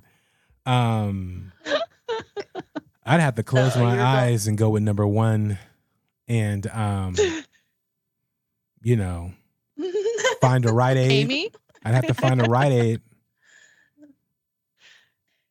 Yeah, so I'm going to agree with both of you and go with option number 1. It's only 20 seconds. Oh, is that what is 20 it? minutes. Exactly. You said 20 minutes too. Oh, okay. I would have 20 picked. seconds. Yeah, I would have Yeah, picked. I mean, again, obviously that's Hell yeah, number 1. which is a thing. Just The fact that you would go 20 minutes. yeah. No, I'm still going 20 minutes. I'm going a Just day 30 without. I'm not Better eating than no eating a toe. no dead toe. I'm not eating no I don't know. toes. That kind of changes things a little You bit. would eat 20 minutes. you would eat a 20 toe? seconds with a corpse. You would eat a toe. Some It toes. could be worse. You know? Well, No way you. No way okay, you. no, could, no way I you would could do do the that. 20 minutes too. No way. The corpse. That's But that is a All right. thing for the morticians out there. Bobby, Yes. 20 minutes with a dead person or the toe? I'd say I had no blue pill, and it's not gonna happen. So I don't know. So that's what I say. I got an It's not gonna excuse. work. I got an excuse. Y'all don't have no excuses or whatever. Because once rigor mortis sets in, 20 minutes is You not just a have problem. to try. You don't have to. Never mind. That is crazy. But yeah, that's a good one. That's a real good one. Because that wasn't even a good balance. I mean, because the balance would be something kind of good on the opposite side of the spectrum. But no, those were two Those were horrible Yeah. choices. no getting away from that. There's something nasty that's going to take place. All right. That was a funny one. That was a real funny one. That was a good one. Okay, number 5. Would you rather know the darkest secret of your closest friend or have them know your deepest, darkest secret? Did you catch that? Yeah. Oh, that's easy. I'd rather know Yeah. their deepest, darkest secrets. They don't need to know mine. I was thinking the same. You think so? I have, What like, if juicy stuff? Like, what I if love they were juicy like, stuff. I hate Carolyn. I can't stand her. She gets on my. She smells like crickets. Like every time I'm in I her presence. definitely want to know. Right. Wow. Exactly. Yeah, that would only benefit you, So, yeah. Or the person's a psycho killer who's I was gonna say, who's what if they killed killed multiple somebody? people. But I want to know that too, because Now then you I don't want to be know. friends with them anymore. So, you yeah, might I be think next. knowing- You'd be like, why is they not calling back? It would You only. know? Do they know that I know their secret? No, they do not know. Okay, then we're safe. They do not know. Yeah. No, I would love to. Yeah. Yeah. Yeah. That'd be a I fun would. one. We just found out Amy's deepest, darkest secret with the toes.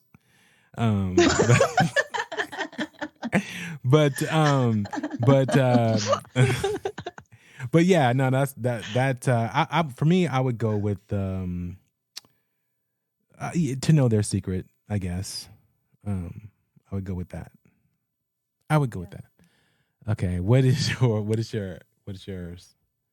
Amy, what's your next one? Oh, my next question? You should have a bonus one. Okay. Did you remember? I thought you were asking what our deepest, darkest secrets were. No. I do not want to know. The public probably wants to know, but we'll What learn do you those. like to know, Bobby? We'll learn those in podcasts that are to come. But Gotta keep tuning in.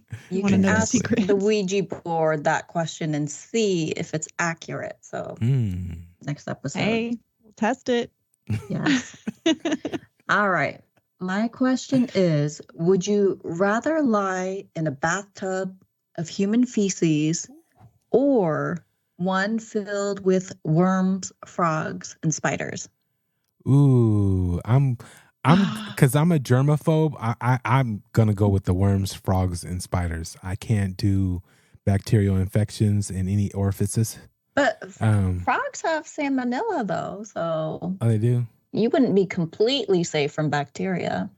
The smell alone would probably do me in. But Oh my God. Jesus. Yeah. He's got the tough questions. I'm going with I gotta step my game up next time. But I'm going right. I'm still going with the frogs. I'll go with the salmonella. I'll go with the toad, the toad. I'll lick the back of the toad for a second, maybe, that way it all disappears. Spiders crawling in your ear. Yeah, exactly. I'm going with that. Amy, you go next.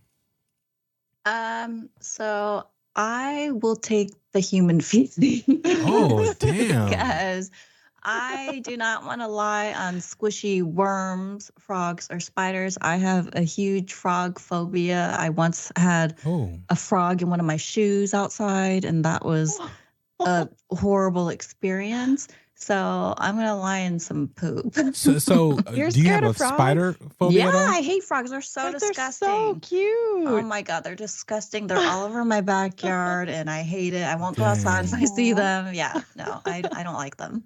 Wow. I get it. Kermit, I feel sorry for you, man. But go ahead. Dude. What? I'm almost going to say both just because I can't decide which one is worse. What is happening? You guys are doing McKamey Manor already. You guys are doing your own situations right now. Carolyn says both. Are you serious? What are you talking about? I bet they do that at the McKamey Manor. She needs to be a contestant then if she's willing to go that route. That's wild. I'm not willing. I don't have a choice. No, you got one or the other. You're making me do this. No, you got one or the other. They're both disgusting. I don't know. At least if it's half and half, then it's only half and half. Oh my Do you know God. what I'm saying? No, I'm going with the one. Worse. I'm going with worms and spiders. I'm just going to sit there and petrified. I'll probably have an outer body experience. But okay. Whatever. Yeah, that's funny. That's funny. Okay, that was, and just for the record, you guys out there, hopefully you guys are playing along and you're creeped out and creeping friends out. But that was Amy's bonus question, right? Amy? No, that wasn't. That was the last question. That wasn't the bonus, though. Oh, that was just I think 5? we each have a bonus, right? Oh, okay, yeah. Mm-hmm. Yep. Okay, I'm going to do my bonus then. Okay, here's my bonus question. If you could ask the devil a question, what would it be? If you can ask the devil a question, what would it be? What kind of things does he know? That's what you would ask? No, That's what you what can I even ask? Does he know? What in the world is happening? What do you know, devil? Yeah. Actually, yeah, because I don't know what he knows. So just tell me everything. One question, Carolyn. You have one question you can ask. What would it be? I literally don't know what types of things he would even know. Amy, you go. I have to think. I guess. So if I saw him like in an everyday scenario. No. He pops up. He says, he comes to you whether it's at night, whether you're sitting in your car in traffic, pissed off at the world, he says, Hi, Amy. I'm the devil. You have one question that I'm going to allow you to ask me. I would say, do you see me coming to live with you?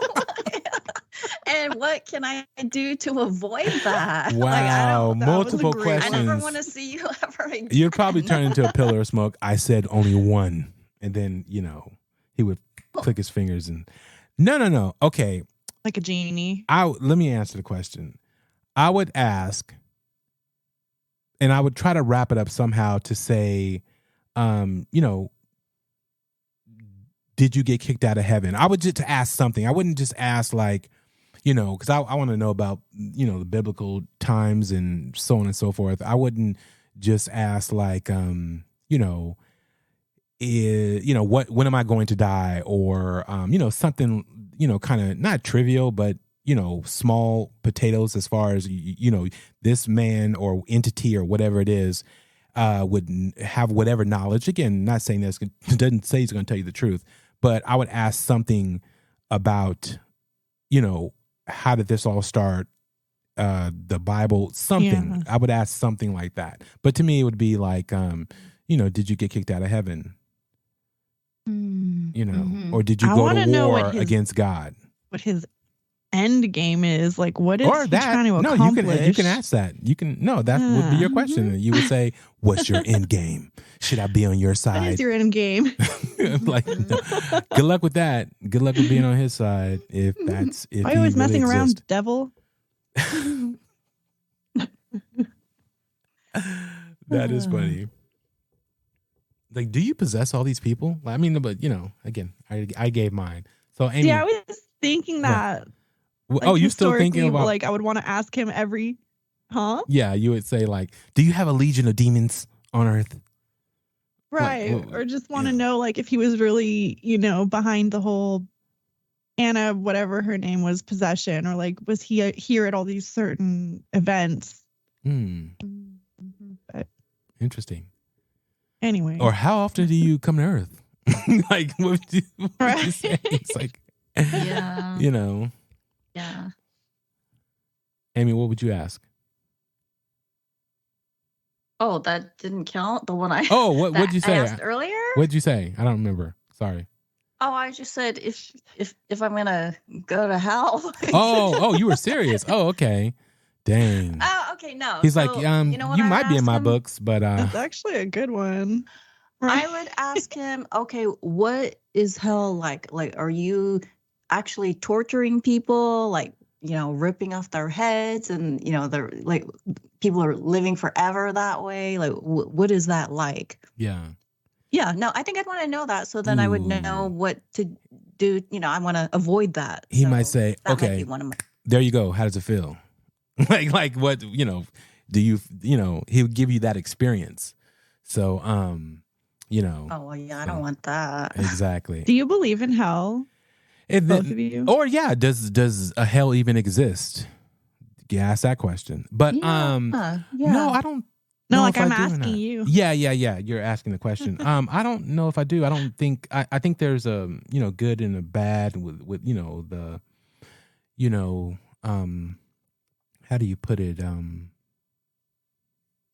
You know, not energy, but I don't know if I believe in the devil as far as the way it's written in the Bible per se, but I do think there is evil out there. And again, I'm not even sure of that, but I think there is evil out there, and it is it man just being man, or is it something that's more deep rooted and you know, that lies beyond the veil, that, you know, it's like an angel and a devil sitting on your shoulder, and you pick and choose which one you want to listen to at whatever particular time. I'm not sure. I think just, you know, humans themselves are scary beings. You know. Yeah, and it's kind of shitty here on Earth. So. Yeah, exactly. This could be hell on Earth. So this could be hell. Who's to say it's not? Could it really be worse? You know, right? Exactly. It could be much worse, Carolyn. Yeah, you can be. Like, I guess it could always be worse. Yeah, it could be much worse. Sure. Getting your skin ripped apart and put back together every 5 seconds. So yeah. Burned and tortured. Exactly. Right. Mhm. But Yeah. but yeah. All right. What's your bonus question, Amy? All right. Who would you rather have come after you? Michael Myers or Jason Voorhees? Ooh, that's a I good thought you were one. going to say Michael Jackson for a second. Wow. Oh. Dang. I don't know why. I would say, for me, I would say, Michael Myers. I might have a chance. Jason seems unstoppable, with that ski mask. He seems otherworldly, and there are times that people escaped Michael Myers' clutches. So I would have to go with that. What does Jason carry? Like, what's his weapon? It's a machete, I Is believe. it a hockey stick? No. Yeah, I think a machete. Machete. A machete with a hockey mask. And Or then, any, he's used different Michael weapons. Michael though. Myers has the butcher knife. Yeah, Michael but Myers has a knife. yeah. Jason has a machete. Mhm. Okay. And he uses whatever's available. Convenient. Oh yeah, for sure. All of them do for reals, but that's the weapons you see in their hands usually. Which one of them is bigger? They're both They're about around the same size, huh? size, but I'd say Jason probably has them beat. Jason's bigger. Yeah, Jason with stature and shit. He's made with worms and maggots Okay. and all that. Remember when the hockey mask pops off and Yeah. Yeah. I don't know that story. What is Jason even? Is he a zombie? What? No, I've never seen those movies. are you? Wow. I know. I Things really that don't. you learn on doing a podcast with your co-host. Okay, Wow. you can see the difference in age here. Oh my gosh, no way. That's That crazy. is too funny.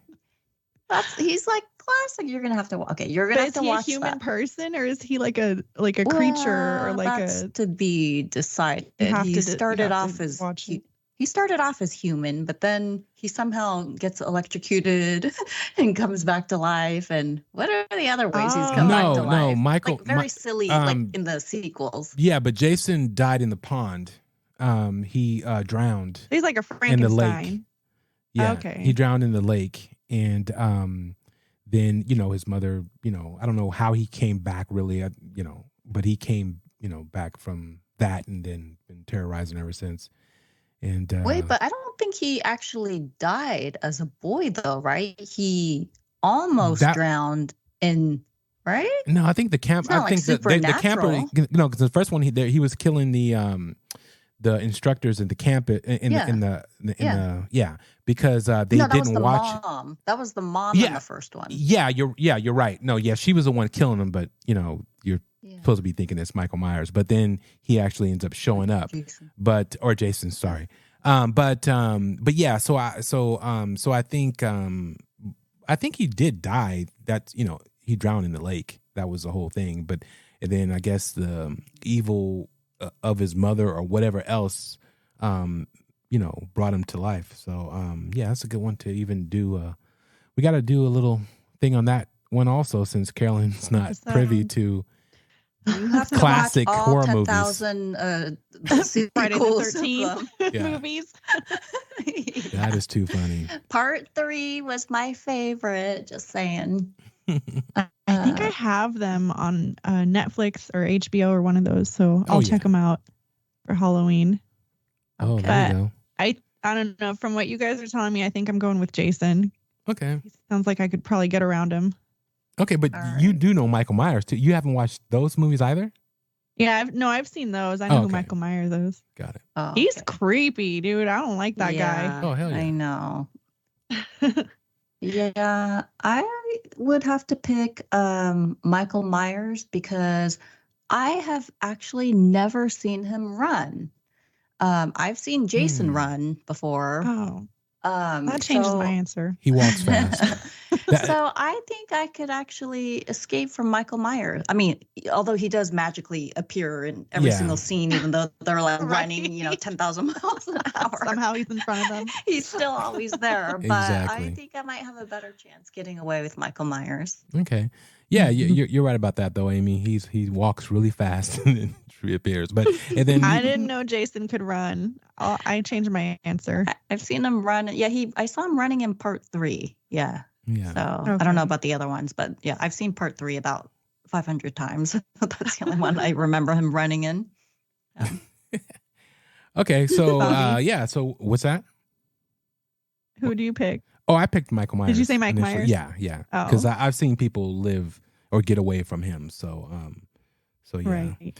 Okay, well, again, that was our dark and twisted segment, and again, that I believe is going to be a reoccurring segment from time to time.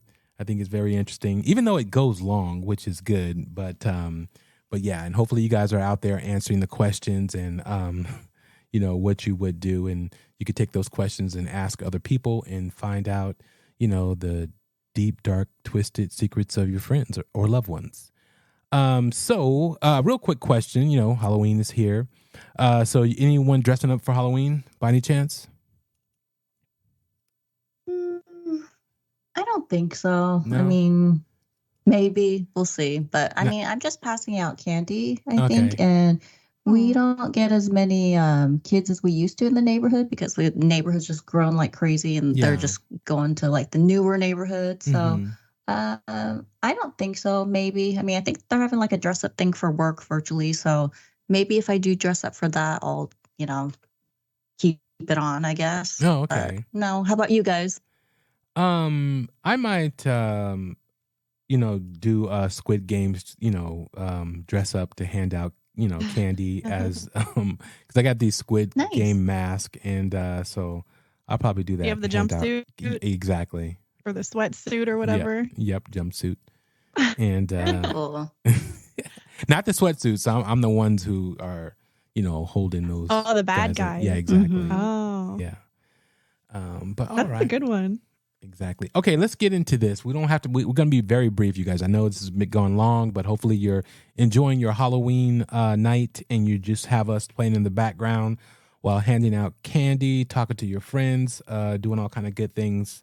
So we're going to go ahead and get into this, and I don't know how far we're going to go into this because to me, I don't know if this is Halloweenish or more of torturous creepiness.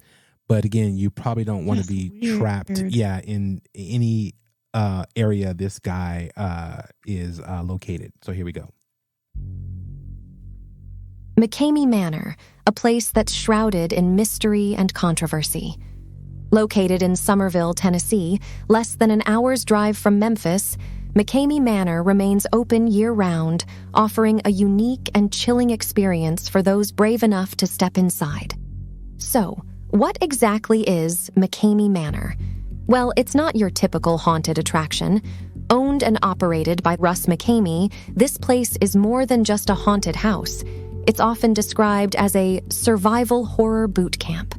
And here's the catch, folks. You don't have to wait for Halloween season to test your mettle. It's open year-round. The challenge? Survive. The average participant lasts a mere 8 minutes, but to claim victory, you'll need to endure a grueling 10-hour ordeal. Once upon a time, Russ offered $20,000 to those who emerged with their sanity intact, but that offer has since been scrapped from the ominous 40-page liability waiver that every participant must sign. Who can partake in this madness? Well, there are strict criteria.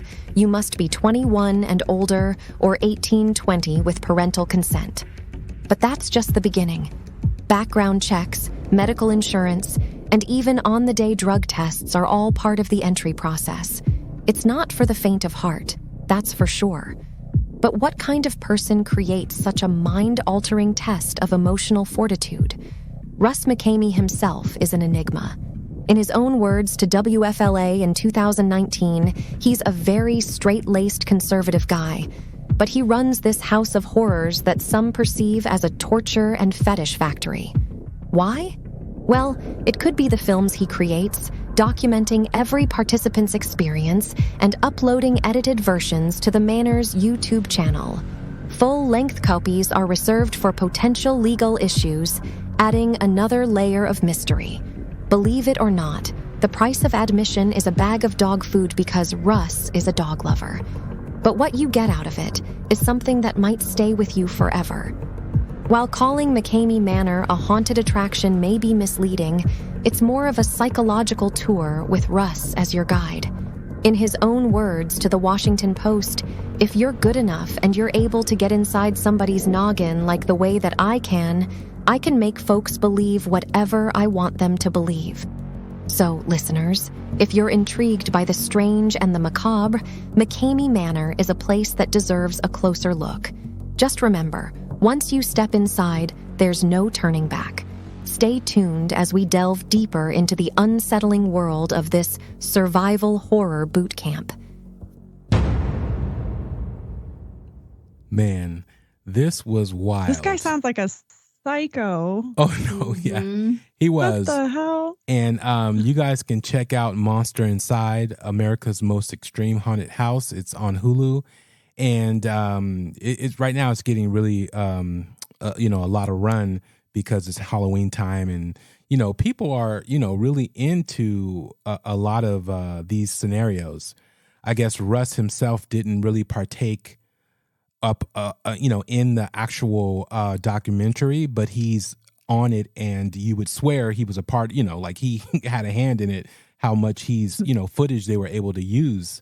And so that kind of threw me off, on that. But let's talk about the particular location. So it's not really a haunted house because I heard about this a long time ago, right? And I was like, oh, I gotta go, right?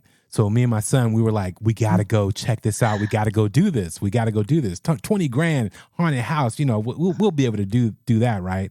Regardless of how haunted, this place is. And it has nothing to do with being haunted. This is a torture factory. It's a place where people, for the most part, who have a fetish, about, like being in a horror movie, being tortured, testing out their fortitude of what they can deal with as far as pain level, as far as just losing yourself. These types of people go into this, but it has nothing to do with ghosts, paranormal, or anything. What are you guys' thoughts on this? I think that this guy is using this experience to legally live out his sick, demented sexual fantasies. Yeah. Yes. I think he gets off on this. And if he wasn't doing this in this, I guess this is legal, this legal way he's doing it, I think we should maybe be worried about this guy. Exactly. Torturing and kidnapping people. Like, I don't know. It's very strange and bizarre, but he definitely gets off on it. Yeah. Yeah, I would not want to be one of his neighbors. Well, yeah. For sure. Yes, he's had to move to various locations. What's so sick about the whole thing is that the people who are tortured the worst actually end up working for him. So it's like a it's like a mind thing to where he just gets into their mind to be able to control them psychologically, and to where they want to be around him. They want others to have that experience, and so they start to work for him, and then eventually a lot of them end up exposing the things that he does, as far as how he's going over the top torturing certain people. He'll torture guys like, especially that are, in the military. He'll go extreme, like big time, way over the top. And, with women, like Amy was saying, it's more of a sick fetish type thing, to where, what happens is you once you get, you're able to go, one, you got to submit a video to a site that he tells you about, that no one has access to but him and his followers, and they're able to see the video. And you have to do something crazy or something extreme to yourself. And then, like, so he can use it for blackmail, or like, no, why? so he can see how far you're willing to go to come to his, location or whatever. So he supposedly has a waiting list of over 27,000 people at the time that he was in, this house or torture chamber was in full bloom. And he would tell his, the people like, oh yeah, everybody wants to come here. So, what makes you different? What are you willing to do? And so they would do all these extreme things, on camera. And, then he would submit it, watch it. Then he would contact you. You would fly in or drive in, however you get there. You would meet at a location of his choosing. He wouldn't go there. He would send his lackeys to pick the people up. And they would blindfold them. They would tape like duct tape all around their heads. They would put they would put headphones on. They would, tape up their mouth. I already couldn't do the drive over. Yeah. Then drive to the location.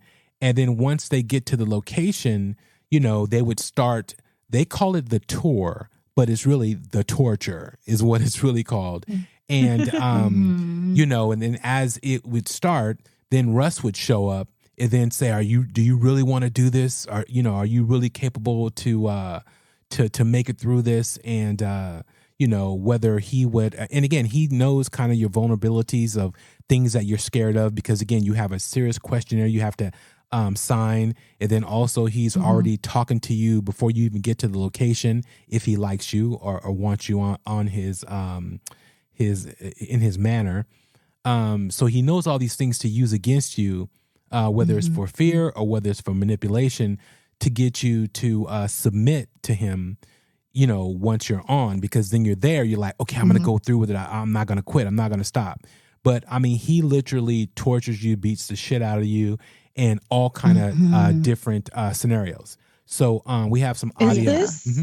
Is this only during Halloween that he does this, or is it all year round? All year round. This is all year round. But see, I don't understand what. So I guess people have to fill out a questionnaire, and one of the questions is, "What is your biggest fear?" Like, why would you even answer that honestly? Because he's going to use that against you, and if you go into that, you're definitely not going to do the 10 hours. That doesn't make sense. Why wouldn't you just like lie? Bobby said, it's like a fetish. Like they want to be tortured and they want to be. That's crazy, though. But I mean, he was talking about using psychology on them, but to me, I didn't. When you watch the documentary, I didn't really see any of that. To me, all I saw was just physical torture. Yeah, and of course you're gonna just tap out if They said, you could have your teeth pulled out. Some girl was getting her hair cut off. Like, you can be tattooed and have your fingernails removed, I guess. Like, what? Yeah. Yeah. It's very confusing that. Yeah. Of course, nobody's going to pass 10 hours. For this. Exactly. Yeah, You'd be amazed on. hours? Yeah. I think a couple of people, the one girl in the doc did like 10 hours, but he actually, it was when he, pretty much lost everything in the sense of stopped doing stuff. People started turning against him. There was a lot going on. And then she went back to him, and he tortured her himself. And I think she did 10 hours, but she also slept during a certain part of it, thinking that something could have went on. You got to watch the doc. It's really interesting. But I'm going to play some audio from it. Here we go. I'm going to do my best. If I break, I break. But at least I'm giving it a try. And I knew this day would come. But I'm going to do my best, and I'm going to give it a try. I'm going to have my head held high.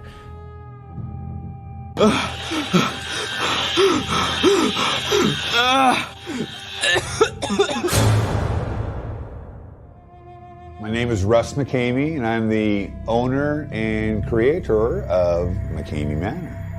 And they call us the world's most extreme haunt, and I think I'd have to agree. A good way to explain what the manor is, it's a survival horror boot camp. It's where you're going to live your own horror movie. You're done. You're done. Take your shot. The people that come here really, really want to do this. And so don't feel sorry for them. I tried that. Why did I try that? I just want to sleep. I'm so freaking tired. I got my hand around that little neck of yours again. You want me to squeeze that neck? You want me to squeeze it? No. Here it goes. Here it goes. But we offer $20,000 for real. It's in the contract if you can actually complete the resurrection tour. It's that crazy. Talk to me. Talk to me. Talk to me. You okay? You have to last 10 hours. So the average time of everybody who's taken the tour at Resurrection is about 8 minutes. McKamey Manor kicked my ass. I was 50. I quit. None. Here it comes. I'm broken. You win. Okay, I'm broken. I'm pathetic. What? I'm broken. I know that. We already know you're pathetic. We know that. And get the straight jacket on. So you also have to sign a 40-page waiver that will tell you exactly everything that's going to happen to you before you step into Resurrection.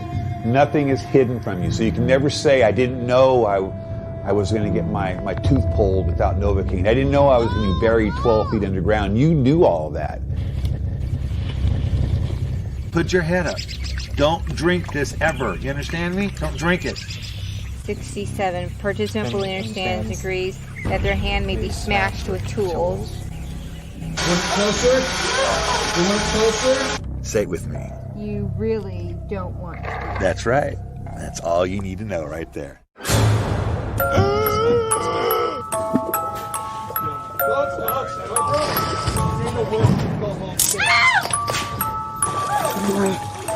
I don't care who you are. It doesn't matter who you are. I'm going to win. The manor's going to break you. That $20,000, yes, it's really there. If you survive it, I'm going to pay you $20,000. But guess what? It's never going to happen. Never. Because I know how it works. You want more cut off? Keep that in there. Hold it. Hold it. You want more? No. The price of admission for you to have a chance at 20 grand is a 55-pound bag of dog food. That guy's a true psycho. I mean, straight up. Dude, it's not even a question. I mean, that was intense. Oh, yeah. No, it's crazy. But what I did not know is that people are into an immersive horror haunted experience. And I have no clue. I didn't know that it even existed or was a thing. They show as he's doing his thing, as they get into it, again, it's if you watch it at your own discretion because it is wild. But as one or two of the participants that do Russ's thing, they actually end up going into another. I think it's called Marissa, or I think it's called Marissa or something like that. But what it is miasma. That's miasma. And that's a whole nother thing to where you walk into a warehouse and they automatically put something over your head. You go through the wildest scenarios. I've seen it to where, you can see it in the doc. It's to where, someone is hitting you with something. There's one Marine who I felt so sorry for that dude. It was a Marine who's been in all kind of different situations, whatever, being in the military, and he lost a lot of friends. And when he got back, he didn't feel him, as he was himself. And so he would start giving body parts away, like people who needed a kidney, people who needed like a half a liver, just certain things. He would start doing that to himself or whatever, because he felt kind of worthless. Dude, and that's sad. Yeah. And but by going to the McKamey to have that experience, he wanted that, and he was like, if it's not a felony being committed, I don't want to do it. But he did find that Russ's thing was way over the top. but he ends up doing that miasma. And there was like this one, like he was like, I think butt naked, hanging in shackles. And there was this one gal, and she was like, she barely had anything on, I think no top, but she had like these what is it called? These things that shock you or whatever. They were like on her fingertips. And so she was shocking him, you know, as she was like rubbing on him or whatever. It was wild. I was like, this is crazy. And they would put them through all kind of different scenarios, and people for whatever reason are into, you know, this, you know, as a thing. And, you know, and I was like, man, that is like, you know, some of my worst nightmares, someone to trap you in a cage and then torture you. You know, these people are being waterboarded. They're having, you know, like mud dumped on them. They're being buried in mud and can barely breathe. And, yeah, it's wild, you know. And sorry. Well, I couldn't watch the documentary because I don't have Hulu anymore. Oh, okay. But how is this legal? Like, is it just because you sign the waiver that he can do anything he wants to you? Or like, is he doing things within a limit? Like he's not, you know, like, is there violence? Does he actually like break anything or hurt you or like what? Yeah, no, there's people who've been in the hospital. Things do they do? Yeah, no, there's people that's been in the hospital. There's people who are bleeding and swollen, guy with his eyes, you know, closed. Their lips are like, they put these suction cups on their lips or whatever. The lips are like, you know, bleeding and, you know, look like they've exploded. It's crazy. So they do go over the top. And as long as you sign that waiver, they pretty much can do everything to you upon the, you know, your death. And again, if they, you know, if you were to die, no one died, but I mean, I don't know if the waiver would matter per se, right. You know, at the end of the day. But he pushes it to the brink, to the edge.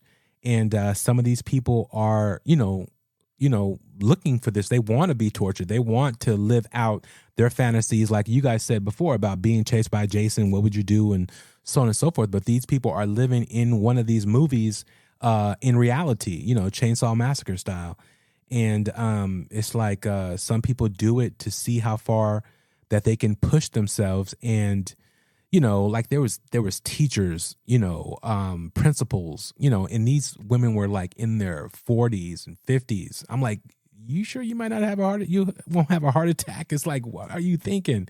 And, you know, you know, a lot of older people, people of all races. And again, you know, obviously he's going to push it to where would never have to pay out that money because it's so extreme to where you're going to want to give up, you know, just from, you know, your body giving out or you mentally, you know, giving out. And a lot of these people say they're affected, you know, after, you know, it's all said and done and they have nightmares of these situations. Traumatizing. But here's the thing. Oh my God. Those same people, they want to go back to other places and do those, you know, and still do that, you know, extreme, you know, horror scenarios. So it's kind of weird. And again, the ones that were being tortured the most to where it was close to something seriously happening, those people ended up working for them. So it's, you know, yeah. So well, that's psychiatry, or the one doctor lady was saying that it's a lot of people that have already had PTSD. Yeah. And so they seek out external factors to just, I guess, keep reliving that. So like a lot of the people that are on his list, they have like severe, you know, trauma in their life. So, yeah, this is like something that, I don't know, they just, I guess, feel like they need or just, I don't know. Yeah, but it's like hard face to their fears or something. Yeah, it's hard to understand. Right. Yeah, it's difficult to understand though, obviously, if you know you're not in their situation. Yeah. But yeah, that was really interesting. But one thing that I thought was interesting was the lawyer that was on there said that even though some of these people signed a waiver, they could still come back at him because, like, if your mouth is covered up, how are you able to tell him no, stop, I'm done? Yeah. So yeah, and that's they the may thing. be able to get him that way. Exactly. He has no safe word. The miasma people, they have a safe word. Minute you say that safe word, and they're always asking you, do you want to use a safe word? Are you do you want to use it? And they're constantly asking that question. And once you say it, everything stops. And but with him, it doesn't. It's to his discretion, I have a question about that because, like I said, I couldn't watch this documentary, but I had heard of this place a couple years ago, and I watched like a little YouTube video about it or whatever. But one thing that I remember was that even if you ask to leave, he doesn't let you leave sometimes. Like, is that true? Yep. Like, if you tell him to stop and you're done, he can just keep you there? Yeah, Like, that's how what does they were that work? saying. Yeah, that's what they were saying. See, And that's like, the why? part that I'm not okay with. Right. Like, why would he not have a safe word? That's just insane. That just shows you how much he just wants to continue and he enjoys it. And yeah, he's going to do whatever he can to make sure. I don't know if he still offers the $20,000, but if he was, like, I heard that he's just, as it gets closer to that deadline, he's just going as extreme as possible. Like, you know, like you said, you're never going to make it because he'll just keep going. Not pay you. Yeah. Exactly. And this guy's older. He's probably in his late 50s or somewhere around there, but he dates younger women. And he actually tortures his girlfriends on video to either entice people. Oh, look at this young lady. She's beautiful. She's willing to do this, that, and the third. But he goes over the top even with them and pushes it as he's courting them, to put it out to get other people, to come, to his location. And then, but he also finds himself to getting involved with the women that he's torturing. Like it's a whole, like a fetish thing. He's sick. And he's a sicko. Exactly. And he looks wild for the night. And the funny thing about it, these women fall for this guy. Like, hook, line, and sinker. It's like some type of, and he used to be in the Navy. He was in the military. He's in the Navy. And I don't know if he's using military tactics as far as, to break somebody down, like in boot camp. And but yeah, it's weird. Again, it is more of a Halloween nightmare than a haunted or paranormal location. If you find yourself, in his clutches, because you never know which, person or, will push to the edge or whatever to where that person loses their life. And, for what? Yeah, I wouldn't, not even a million years. Once I saw what it was, back then when I was like, oh yeah, let me try that. Let's check this place out. I was like, oh hell no, this is about torturing people. It's nothing about it's not a ghost or they're trying to scare you out of the house. Yeah. It's nothing like that. Not even for the 20,000 though. Heck no. Have you? No. Watched, not even for $1 million. I wouldn't do it. Yeah. No, you'd have to. You'd have to be into that state of, like being tortured. You would have to like being tortured. And the people who actually went there who wanted to be tortured, it was too extreme for them because it went over the top. I mean, the things that he would do, from making them eat all kind of crazy stuff, pouring all kind of different liquids, on their, their face, covering their face. Like I said, a lot of waterboarding with mud, water, being buried, having chains, heavy, 50-pound chains put around your neck and weighted down.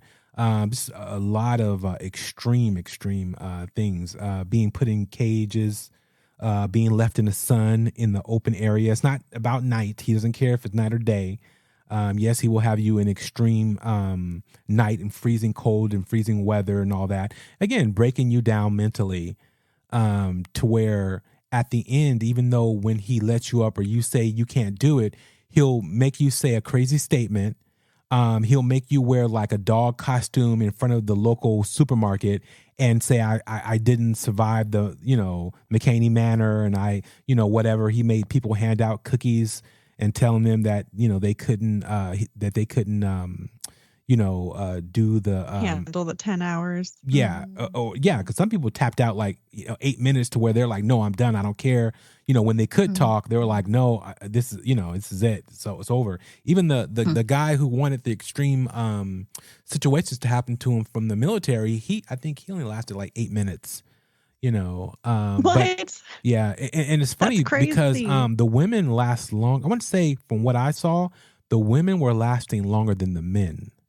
And I think it was. Do you more, think that's because he goes easier on them? Oh, or hell do you no, think no, he's not going easy. He actually goes. But maybe he wanted them to because he was kind of attracted to doing that to them. So maybe he, makes it. He kept it to his benefit. Longer. Yeah, and it's not just him. He does have a team or whatever. Now I don't know what it is, but at some point he did start doing it by himself. But it was just in a sense of the military guys. He would physically put more on them as far as whether they're being hit. A lot of the physical stuff that is in the contract happens more to the military guys than any. There were women who were, I think one of the women ended up going to the hospital, but they still, again, lasted longer than the men, because you guys got that birth fortitude when, you could deal with a lot of pain. Higher pain tolerance. Yeah, exactly. Yeah. And, that fight or flight kicks in, men definitely as far as the physicality of, something or whatever, but just to, be able to deal with pain. The guys were tapping out really quick, but the women were sticking around. It was crazy. But yeah, that's the whole thing on the McKamey Manor. Sorry for the long podcast, you guys, but just sit back, unwind, let it play, enjoy it when you can in parts and all that good stuff. But this was our Halloween episode. So how do you guys feel about the show?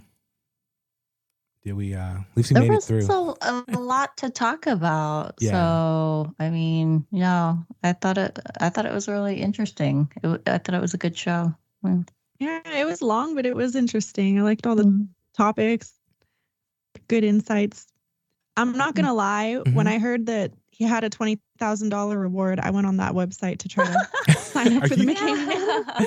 Carolyn, I would not let you do that. I would have been like, nope, stop. I don't know if I trust my life in that man's hands, though, now that we've been discussing it. So. Do not apply for that. Do not apply to that. You better, I wouldn't even say to try the miasma or whatever if you want to, just do extreme things. Is there a reward? No, there's no that reward. One?